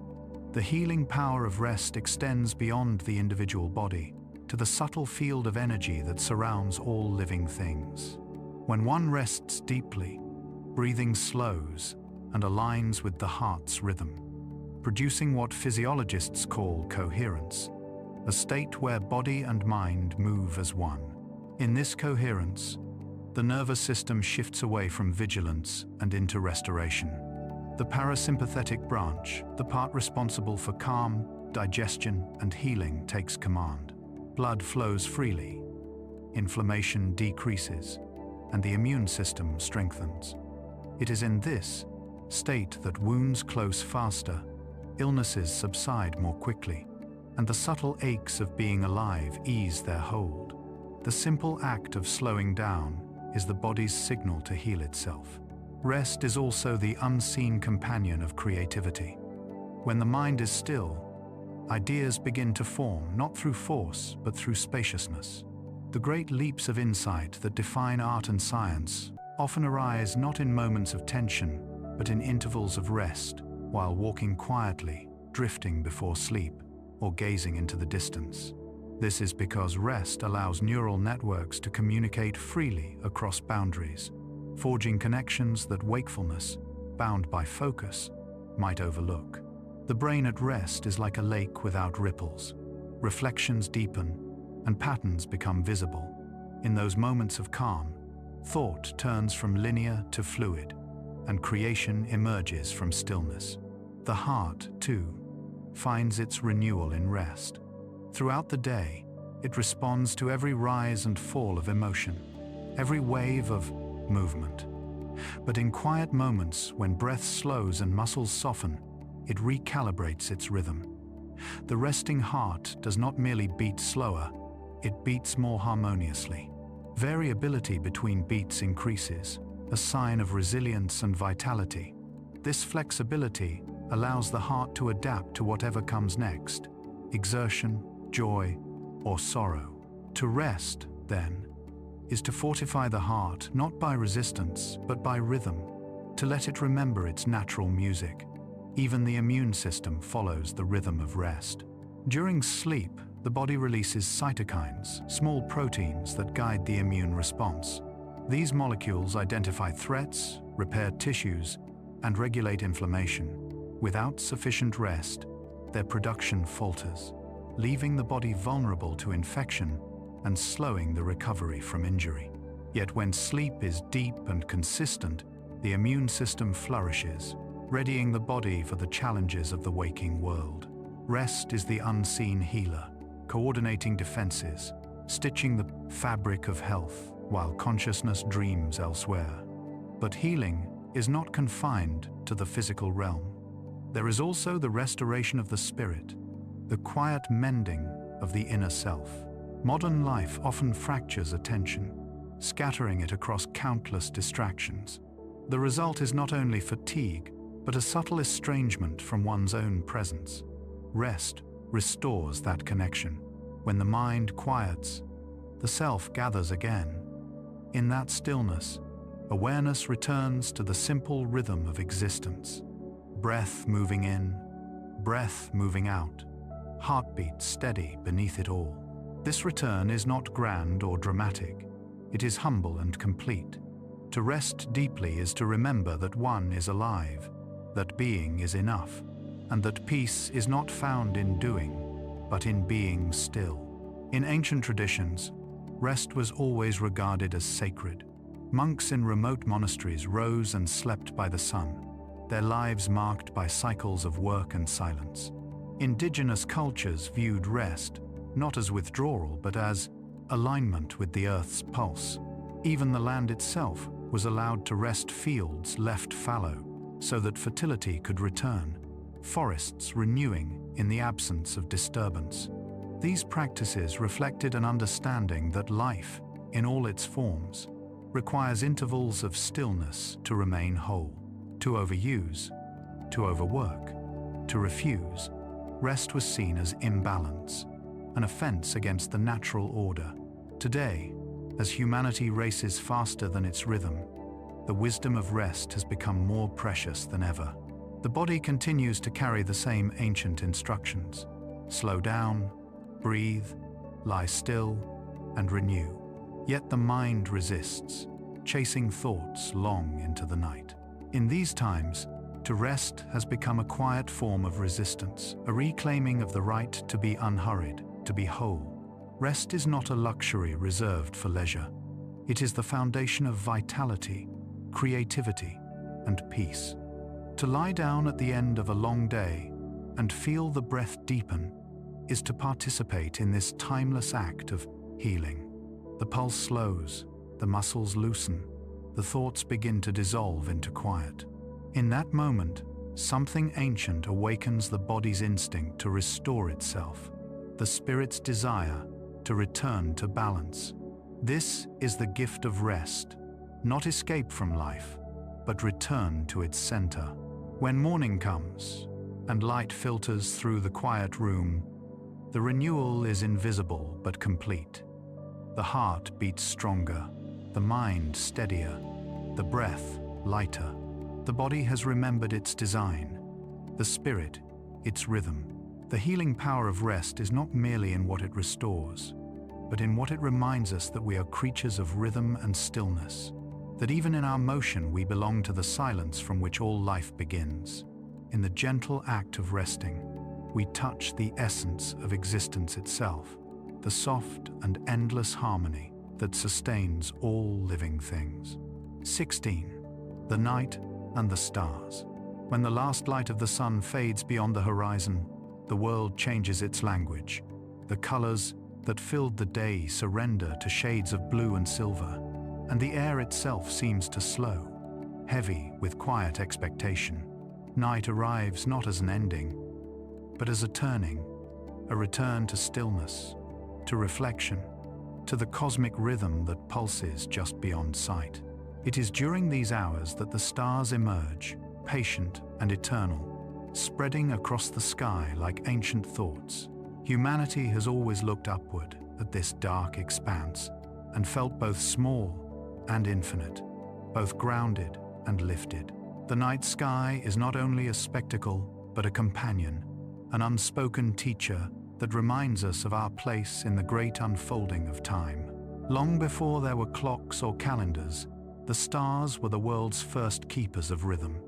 Their steady movements across the heavens guided migration, navigation, planting, and rest. For our ancestors, the night was a map and a story. They saw the figures of gods and heroes, etched in constellations: Orion the hunter, Cassiopeia the queen, Ursa Major, the Great Bear circling the northern pole. Each cluster of light told a tale, a memory passed down through generations, linking the human heart to the infinite. These stories were not just myths, they were reflections of the mind, seeking to understand the vastness beyond its grasp. The stars offered comfort in their consistency, shining with the same patience night after night, even as civilizations rose and fell beneath them. To sleep under such a sky was to rest within a cosmic rhythm. In the ancient world, when artificial light was unknown, the body's cycles aligned perfectly with the Earth's rotation. The first appearance of stars signaled the time for stillness. Their fading before dawn marked the promise of renewal. Shepherds, travelers, and sailors measured their lives by constellations. The steady glow of the North Star was a symbol of direction and constancy, a point of guidance for those wandering in the dark. Even today, though cities have dimmed much of the night's brilliance, the same stars remain, burning as they have for millennia, silent and unchanging in their beauty. Science tells us that these points of light are distant suns, each with its own planets, its own possibilities. Some are so far away that their light began its journey before human beings existed. To gaze upon a star is to see the past made visible, the ghost of something that once shone, still reaching us through the ocean of space. The distances involved are beyond comprehension, and yet, the human mind, so small and brief, can perceive and measure them. This awareness brings both awe and humility. We understand, at once, how vast the universe is and how miraculous it is that we, tiny creatures of dust and breath, can witness it at all. There is a quiet connection between sleep and the night sky, as though both were doorways into the same mystery. When the body rests and the mind drifts into dreams, we too become wanderers in an inner cosmos. The patterns of thought and memory unfold like constellations, some bright, some fading, some yet to be discovered. Just as the stars map the heavens, our dreams chart the inner universe of the self. Both are realms of exploration, filled with meaning that transcends words. The stars remind us that sleep is not a withdrawal from the world, but a return to the same deep silence that governs the cosmos. In the dark, the senses awaken differently. Without the distraction of daylight, sound grows more distinct. The distant rustle of leaves, the slow rhythm of crickets, the occasional call of a nocturnal bird. The air cools, carrying the scent of earth and stone. The body, too, seems to listen, adjusting its rhythm to the slower pulse of the world around it. There is a serenity unique to night, a softness that encourages introspection. Under the stars, time feels both endless and intimate. It is as though the universe draws closer, whispering in a language made of distance and light. Throughout history, night has been the companion of thinkers, poets, and dreamers. The philosopher lay awake beneath the sky, tracing the path of the moon and wondering about infinity. The poet found solace in the stillness, crafting verses that mirrored the stars' quiet glow. Artists, mystics, and wanderers have long turned to the night for guidance. There is something in its vastness that invites contemplation, something in its silence that stirs creation. In darkness, thought deepens. The boundaries of the self soften. The mind, unburdened by the noise of day, begins to hear its own inner music. The stars themselves seem to hum with a hidden order. Though scattered across space, they are bound by gravity and movement, their light forming patterns that reveal the structure of galaxies and the birth of worlds. Astronomers, gazing through telescopes, discover that the night is not emptiness, but abundance, a boundless sea of creation. Even the darkness between stars is not void, but filled with unseen matter and energy, the quiet scaffolding of existence. To sleep beneath such a sky is to rest within that immensity, to feel the same forces that shape the universe moving gently within one's own pulse. Night is not only the domain of stars but of the moon, that ancient companion whose phases have guided human rhythm for countless generations. Its slow waxing and waning mirror the cycles of rest and renewal within us. In many traditions, the moon is a symbol of reflection, its light borrowed from the sun, softened into gentleness. It governs tides, influences growth, and marks time with a grace that requires no clock. Its presence at night offers reassurance, that light remains even in darkness, that change follows a pattern as natural as breathing. To fall asleep beneath the moon's glow is to be reminded that rest, too, is cyclical, a rising and falling of energy, a rhythm written into every living thing. Modern life, with its brightness and noise, often obscures the night's quiet grandeur. Yet even through windows, or in the brief moments before sleep, we can still sense it, the vast calm of the cosmos, pressing softly against our awareness. The stars, though hidden by city lights, still shine above them, unchanged and eternal. To remember this is to reclaim a sense of belonging to something greater. The same atoms that burn in those distant suns exist within our own bodies. The calcium in our bones, the iron in our blood, the carbon in our cells, all were born from the hearts of ancient stars. When we look up at the night sky, we are, in truth, seeing our own origins scattered across infinity. There is a healing in this understanding.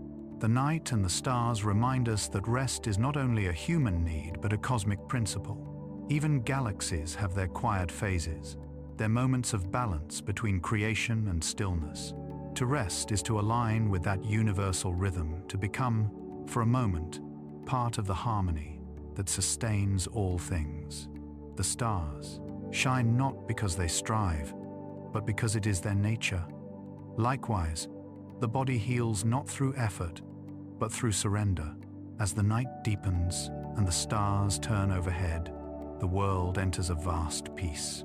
The oceans murmur their ancient lullabies, forests exhale their cool breath, and even the air seems to hum with quiet life. Somewhere, an animal settles into its burrow, a child dreams, a traveler looks upward and feels the same wonder that humanity has felt since its beginning.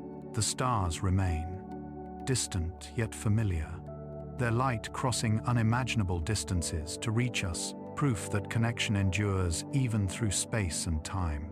And so, as you lie beneath the gentle weight of darkness, imagine the stars not above you, but within you, each one a spark of the same fire that gives life to your heart, your thoughts, your dreams. The night holds you, as it holds the oceans, the forests, and the turning earth itself. Rest comes easily in such a world, for in truth, you are already part of its endless rhythm, one quiet being among countless others, breathing in time with the music of the stars. 17. The dreaming earth. As the sun sinks below the horizon and shadows lengthen across mountains, plains, and sea, the entire planet seems to exhale.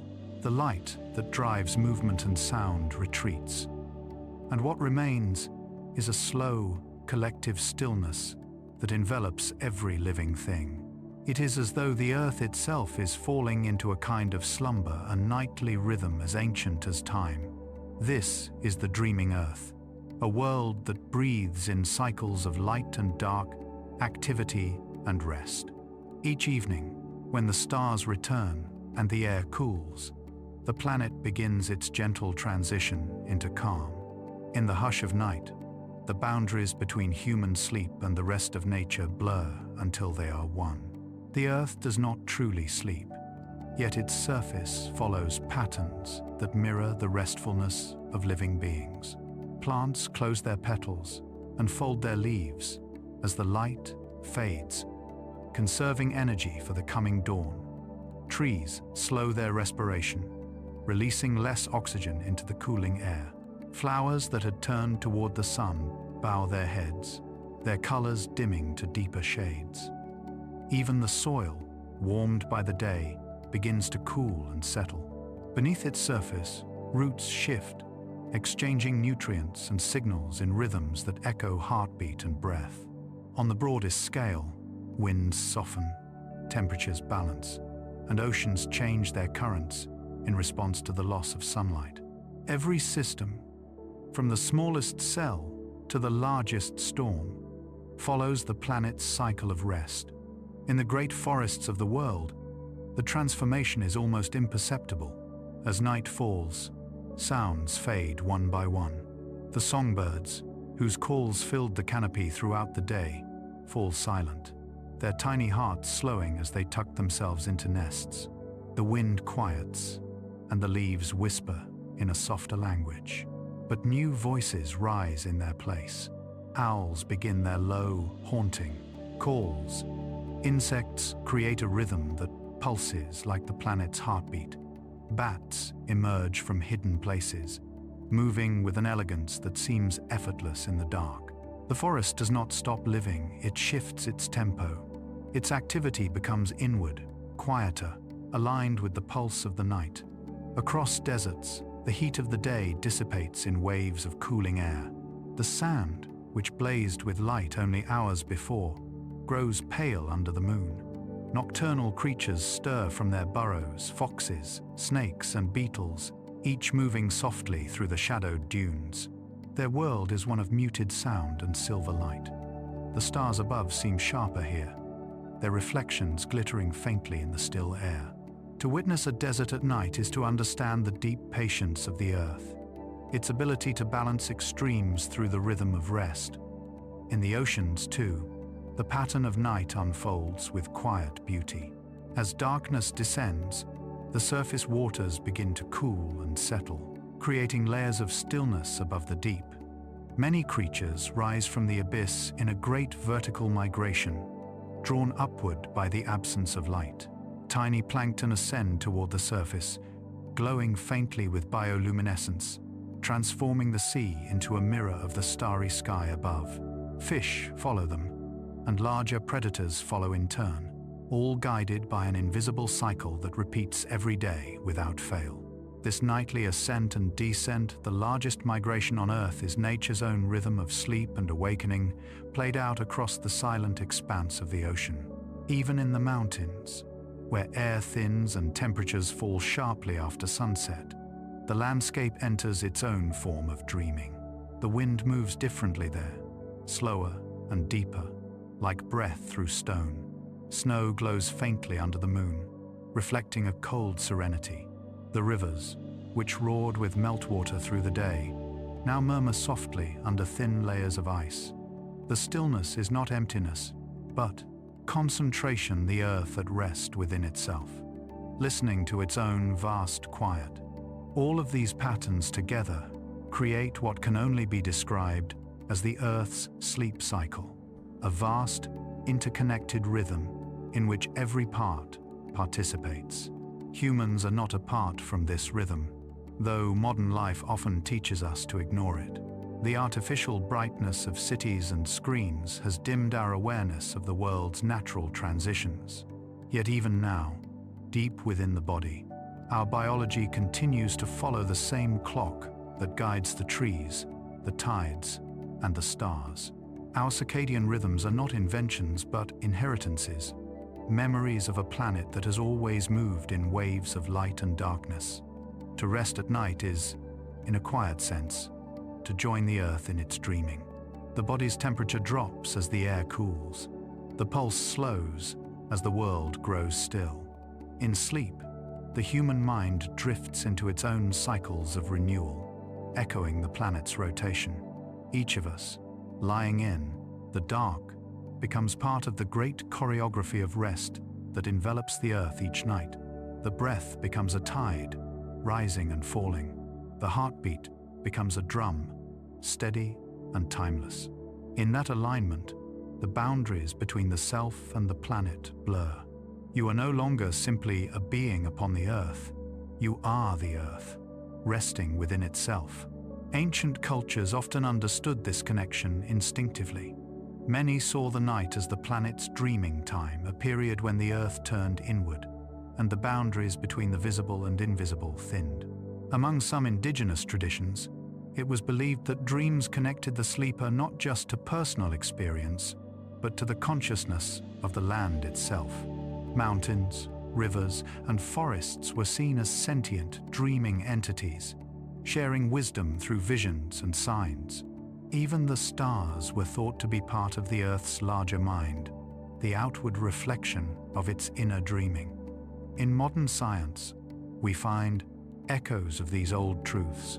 The planet's systems, air, water, soil, and life, move in patterns that mirror the cycles of rest and renewal found in living organisms. There are daily oscillations in temperature, pressure, and light absorption. There are slower cycles in which the Earth seems to breathe through the exchange of gases between oceans and atmosphere. These rhythms are the Earth's vital signs, and like any living being, it requires balance to maintain them. When the planet is overburdened, when forests are cut too deeply, waters heated too fast, or the air filled with noise, its rhythms falter. The world grows restless, and its healing slows. In this sense, to care for the earth is to allow it to rest, to restore its ability to dream in balance once more.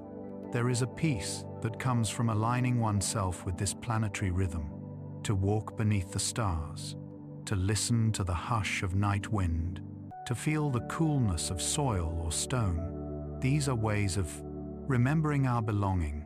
Rest is not only found in the body's stillness, but in this awareness of connection. When one lies quietly at night, feeling the slow pulse of breath, one is also feeling the pulse of the world. The same air circulates through lungs and leaves. The same carbon moves through soil and blood. The act of sleeping, so personal and small, is part of the great circulation of life itself. As dawn approaches, the dreaming earth begins its gentle awakening. The light spreads first across the highest peaks and ocean edges, then touches fields, rivers, and forests. The planet stirs, leaves unfurl, birds stretch their wings, and the first songs of morning echo through the quiet. The transformation is almost imperceptible, yet immense, the world turning once more toward motion. But in that brief moment before the first light fully arrives, the earth still lingers in its dream. The dew glistens on grass, holding the reflection of stars not yet vanished. In the end, the 18 dreaming earth reminds us that rest is not only for the individual, but for the whole. Every living thing depends upon these cycles of pause and renewal. Night is not the absence of day, it is its complement. Sleep is not weakness, but balance. To close one's eyes and surrender to rest is to join the planet in its endless rhythm, to share in its vast, wordless harmony. The earth dreams through us as much as we dream upon it, and as we sleep, we return to its pulse, to the deep silence beneath all sound, to the rhythm that sustains every heart, the slow, eternal dreaming of the earth itself. 18. The mind at peace. There is a stillness that lies beyond the edges of thought, a quiet space that the mind reaches only when it has finally allowed itself to rest. It is not a silence imposed from outside, nor is it the absence of sound or sensation. It is a calm that rises gently from within the mind, returning to its natural state, untroubled, whole, and awake in its simplicity.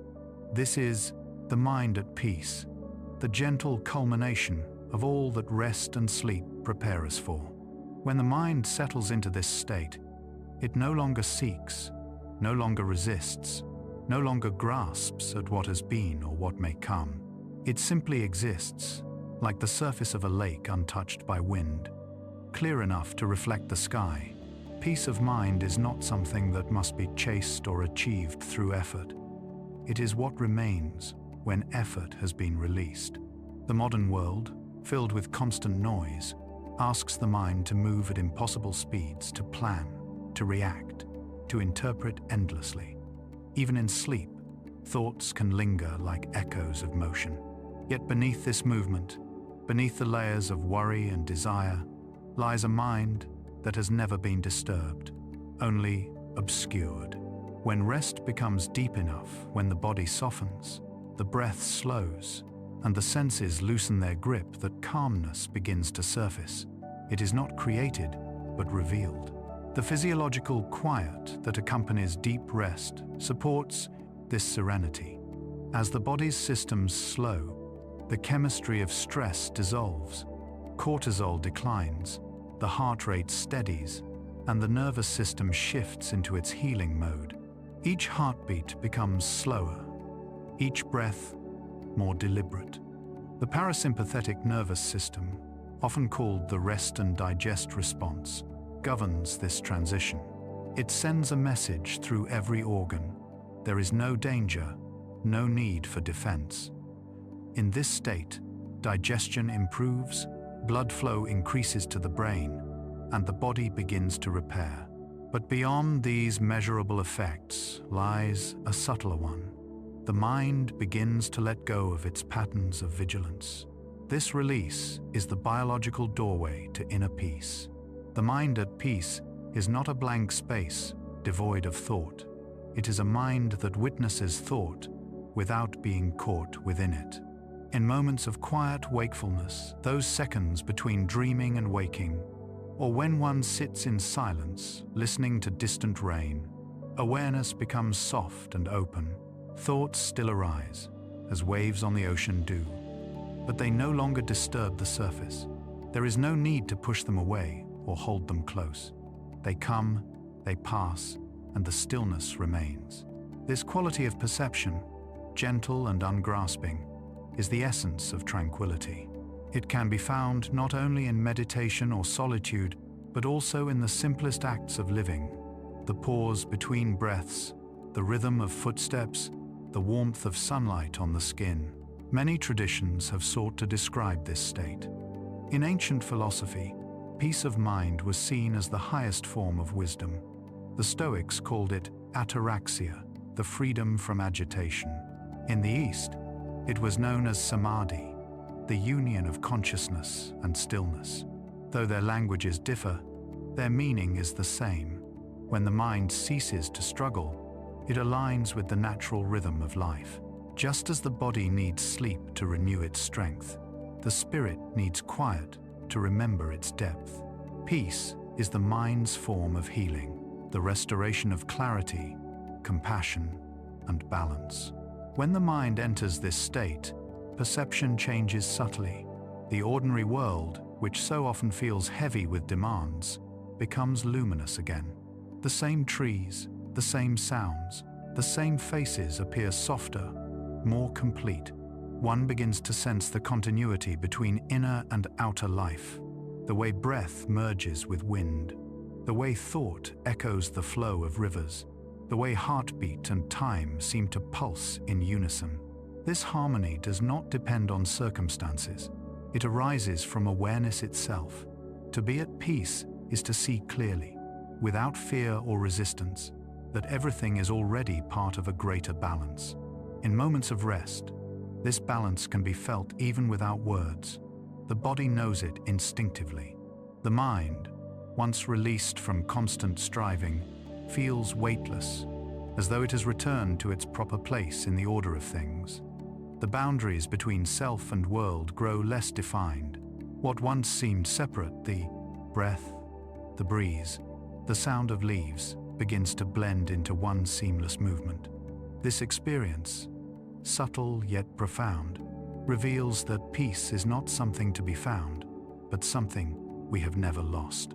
It exists beneath the noise of thought, waiting to be noticed. Dreams themselves can sometimes bring glimpses of this deeper calm. In the quiet landscapes of the dreaming mind, where logic dissolves and symbols speak, there are moments when everything feels whole. A field bathed in soft light, an endless horizon, a sense of gentle familiarity with all things. These are fragments of the peace that lies at the heart of consciousness. Even when dreams are forgotten, their echo remains, guiding the waking mind toward stillness. The body rests, so the brain can heal, and the mind dreams, so the soul can remember its tranquility. For many, peace seems distant, obscured by the pace of life, yet it need not be rare. It exists in the ordinary, if one knows how to pause. Sitting quietly, before sleep, noticing the slow rhythm of breath, or simply closing the eyes for a few moments during the day, these acts return the mind to its center. In such pauses, thought softens and awareness expands. The noise of the world, which once seemed overwhelming, fades into the background, leaving space for a gentler kind of listening. In that stillness, the mind does not escape reality. It becomes intimate with it. The mind at peace is also deeply connected to compassion. When turmoil fades, the heart opens naturally. Fear, resentment, and judgment lose their strength, replaced by quiet understanding. This is not a forced kindness, but a spontaneous one, arising from clarity. To be at peace is to see oneself and others without distortion, not as problems to solve, but as parts of the same unfolding life. This kind of peace does not retreat from the world. It engages with it more wisely. It listens more, reacts less, and moves with purpose rather than urgency. It is not passivity, but alignment, the mind acting in harmony with what truly matters. There is also a profound relationship between peace and time. In the restless mind, time feels fragmented, divided into past and future, filled with expectation or regret. But when the mind is still, time becomes whole again. The present moment expands until it feels infinite, containing all that is needed. This perception, familiar to meditators and artists alike, dissolves anxiety. The mind no longer runs ahead or clings behind. It dwells in the continuous flow of being. Sleep gives us this gift unconsciously. Rest and awareness can grant it in waking life. Peace of mind, once touched, becomes a compass. It reminds us of how life feels when we are aligned with ourselves. The more often we return to it through sleep, reflection, or simple stillness, the easier it becomes to find again. The body learns its rhythm. The heart recognizes its quiet strength, and even amid noise or uncertainty, one can carry a small space of calm within. As night falls and the world softens, the invitation to peace deepens. The sky darkens, the stars appear, and life slows into its universal rhythm. Lying in bed, listening to the faint hum of distant life, one can feel the vastness of that rhythm, the breathing earth, the pulsing heart, the silent stars. The mind, recognizing its place within this harmony, releases its final tension. There is nothing to solve, nothing to hold. Awareness expands like the night sky, and peace settles quietly, like dew upon the soul. To live with such peace is to live in tune with all things, to walk gently, to rest fully, to wake without fear. The mind at peace is not an achievement, but a remembrance of our true nature, vast, luminous, and serene. Beneath all thought, beneath all dreaming, this stillness waits the steady heart of consciousness itself. And when we rest deeply enough to reach it, we realize that it was never gone. It is the quiet that surrounds all sound, the calm beneath all motion, the peace that has always lived within us, waiting to be felt again. 19.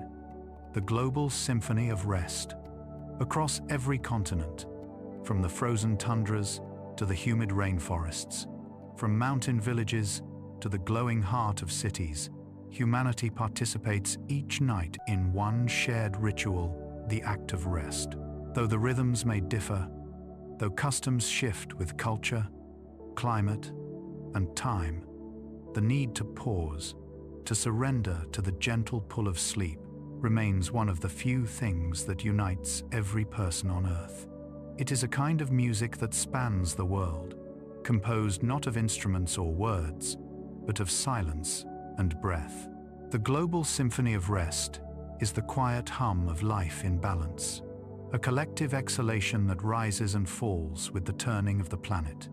Imagine, for a moment, the Earth as it moves into night.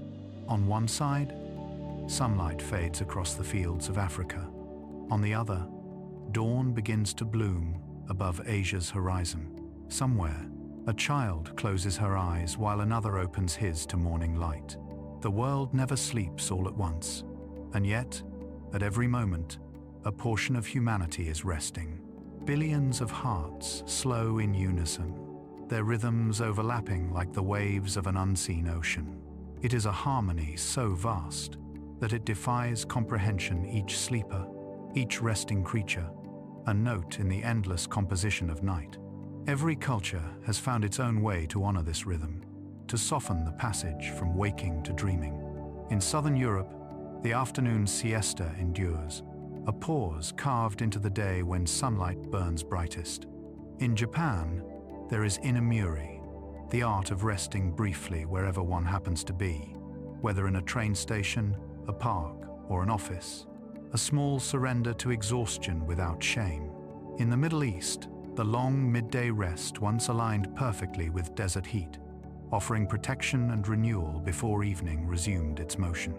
In Scandinavian winters, when light is scarce, rest becomes almost sacred, the body turning inward, following the rhythm of the long dark. Each of these traditions is a verse in humanity's song of repose, a reminder that rest is both practical and poetic, both necessity and grace. Even within the stillness of night, no two worlds of sleep are alike. In bustling cities, light spills through windows and quiet hums of traffic mingle with dreams.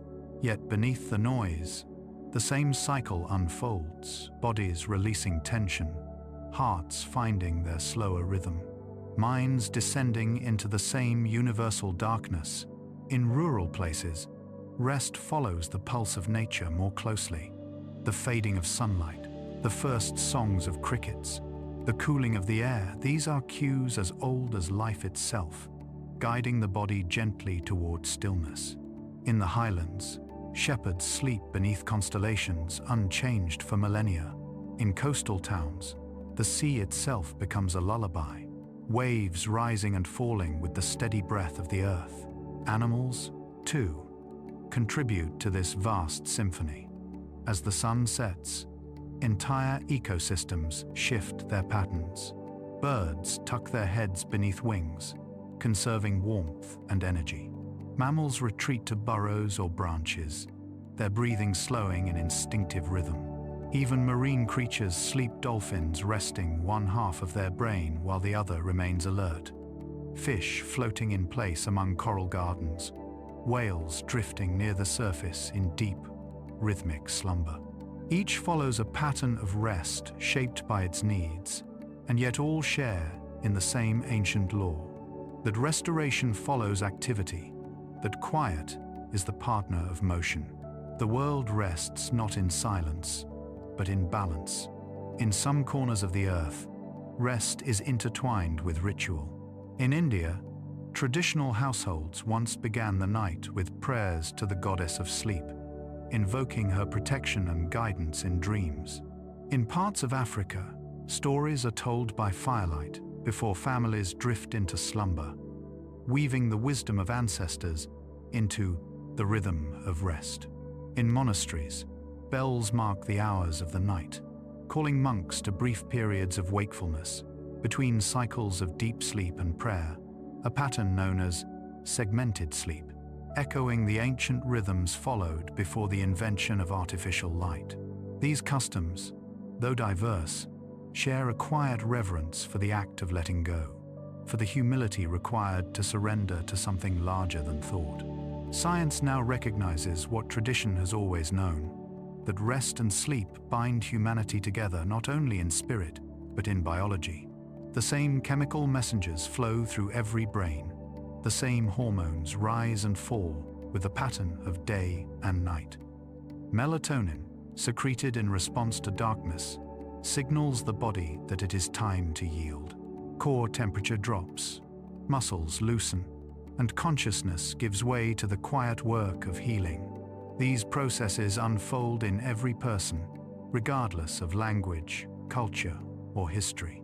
Even the dreams that accompany them, though shaped by individual memory, share familiar patterns, the same motifs of flight, pursuit, discovery, and reunion appearing in every civilization. In sleep, the divisions that define waking life dissolve. We return to the shared simplicity of being. The sound of this global symphony can be imagined if one listens deeply. Somewhere, in the distant night, waves lap against the shore, their rhythm answering the slow breathing of a person asleep in a quiet room. In another hemisphere, rain falls softly against rooftops, while a city hums beneath it, the people within moving in and out of dreams. High above the clouds, the air is filled with invisible frequencies, the heartbeats of sleeping creatures, the subtle vibrations of life suspended in rest. If one could hear the world from afar, it would not be silent. It would pulse like a great, slow drum, steady and alive. And yet, within this harmony, modern life sometimes plays too fast. Many people struggle against rest, their nights filled with artificial brightness and constant motion. Cities glow where stars once guided sleep. The natural ebb of day and night has been replaced by a constant hum, a ceaseless continuation of thought and labor. Still, the body remembers. No matter how much the mind resists, fatigue eventually calls us back to the rhythm of the planet. There is no escaping the need to rest, for it is written into the very design of life. To sleep is to return, willingly or not, to the same natural law that governs tides and seasons. There is great tenderness in this shared vulnerability. To sleep is to trust, to lay aside defenses, to become still in a world that continues to turn. When billions of people close their eyes each night, the planet itself seems to hold its breath for a moment. The human race, so divided in waking life by difference and distance, becomes one in rest. Each person breathes in their own corner of the world, yet all contribute to the same quiet harmony. In that collective stillness, even the boundaries between nations and languages lose their meaning. What remains is something universal, the simple, ancient act of renewal. Rest is humanity's oldest form of unity. Long before we built civilizations, before we named stars or shaped tools, we lay under the same dark sky, listening to the same sounds of night. We slept beside the same fires, guided by the same rhythm of the turning earth. And even now, despite the noise of modern life, that rhythm continues. Every night, The planet spins into its own deep breath, half the world sleeping while the other half awakens. The pattern is endless, a perfect alternation of motion and pause, a harmony that sustains all life. In the quiet hours before dawn, when most of the world still rests, there is a rare kind of peace. Streets are empty, air is cool, and the hum of human activity falls to a whisper. It is in these moments that the global symphony of rest feels most palpable, the sense that we are all part of something vast and rhythmic, something that holds us gently even as we sleep. When morning comes and the sun spills over the horizon, the music does not end. It merely shifts key, moving from the low hum of night to the bright cadence of day. And so the cycle continues, endlessly repeating, endlessly renewing, as it has since the beginning of life on Earth, a world breathing, resting, and awakening in perfect, eternal time.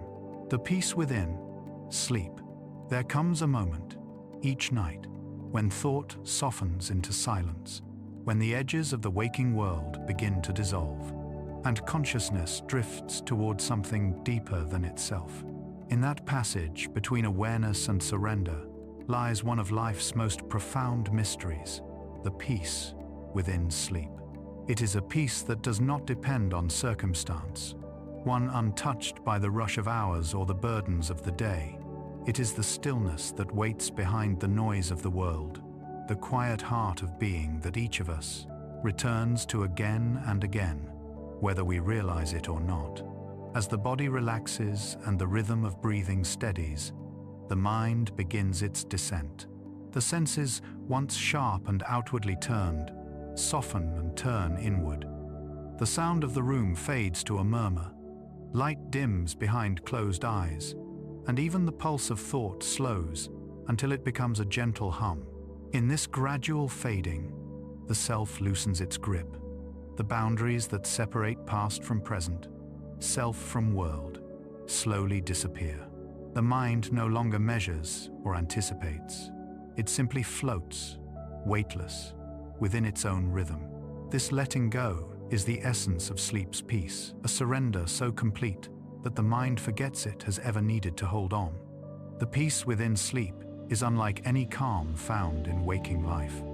In meditation or stillness, awareness remains intact, watching as thoughts come and go. But in sleep, even the watcher disappears. It is a deeper silence, not the absence of sound, but the dissolution of division. Every part of the body, from the smallest cell to the slow pulse of the heart, participates in this harmony. Muscles release their tension, organs settle into renewal, and the brain, freed from its endless cycle of planning and remembering, enters a state of effortless restoration. Beneath the surface of dreams, an invisible orchestra plays electrical waves rising and falling through the brain like tides, each one marking a new phase in the journey toward balance. In deep sleep, when consciousness has completely withdrawn, the mind enters a place without shape or story. Scientists call it slow-wave sleep, the stage when brain activity moves in long, synchronized rhythms. But to the body, it feels like stillness beyond imagining a pause, in which energy is rebuilt, tissues repair, and the very essence of life recharges itself. This is the heart of peace, a silence so vast that the mind, the body, and the world seem to breathe together. We emerge from it renewed not because of langed dreams or thoughts, but because we have touched, however briefly, the source of calm that underlies existence itself. Dreams, too, carry traces of this peace. Even when their stories are strange or vivid, they exist within a softness that protects the sleeper. The emotional storms that might shake us during waking hours unfold in dreams without harm. The mind rehearses, reflects, and releases. Through this nightly theater, it untangles what waking life has bound too tightly. By the time morning arrives, the weight of the day before feels lighter, the sharpness of fear or sorrow softened by the mind's secret work. Peace is not only the stillness of dreamless sleep, It is also the gentle transformation that occurs within dreams, where chaos is reorganized into harmony. For centuries, poets, philosophers, and mystics have spoken of sleep as a return not merely to rest, but to the essence of life itself. The ancient Greeks believed that Hypnos, the god of sleep, was the twin brother of Thanatos, the god of death, not as something dark or fearful, but as a reminder that sleep allows us to touch the same infinite quiet that waits beyond life. The Upanishads of India described deep sleep as the highest form of peace, where the self returns to its original stillness. In that state, they said, one rests in the self, a consciousness beyond thought, beyond form. Whether viewed through the lens of science or spirituality, the truth remains. Sleep restores us because it reconnects us with what is eternal and unchanging. There is a humility in this process. To fall asleep is to admit that we cannot sustain ourselves by will alone. No matter how strong or clever we may be, the body eventually asks to lay down, to yield to something greater than intention. The peace of sleep begins with this surrender, the willingness to stop doing, to trust in the wisdom of rest. In that surrender lies a kind of grace. We close our eyes and release control, and the world carries us, without effort, into renewal. Sleep is, in this way, the purest form of faith. Faith in the body's intelligence, in the continuity of life, in the quiet persistence of dawn.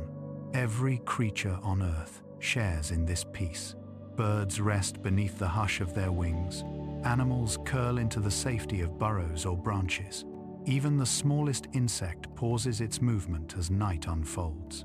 The same rhythm that slows our pulse moves through them. Sleep is not only personal, it is planetary. The earth itself seems to rest as it turns into darkness, its sounds dimming, its light receding. To sleep, then, is to participate in this global stillness, to join the symphony of renewal that encompasses all living things. The peace within sleep is not ours alone. It is shared, like air, like gravity, like breath. When morning approaches, the body begins to stir before the mind does. The rising light filters through the eyelids, and the pineal gland, that ancient regulator of rhythm, senses the dawn. Hormones shift, heart rate increases slightly, and energy begins to flow once more. Yet even as we awaken, a trace of the night's peace lingers, a softness that follows us into the first moments of the day.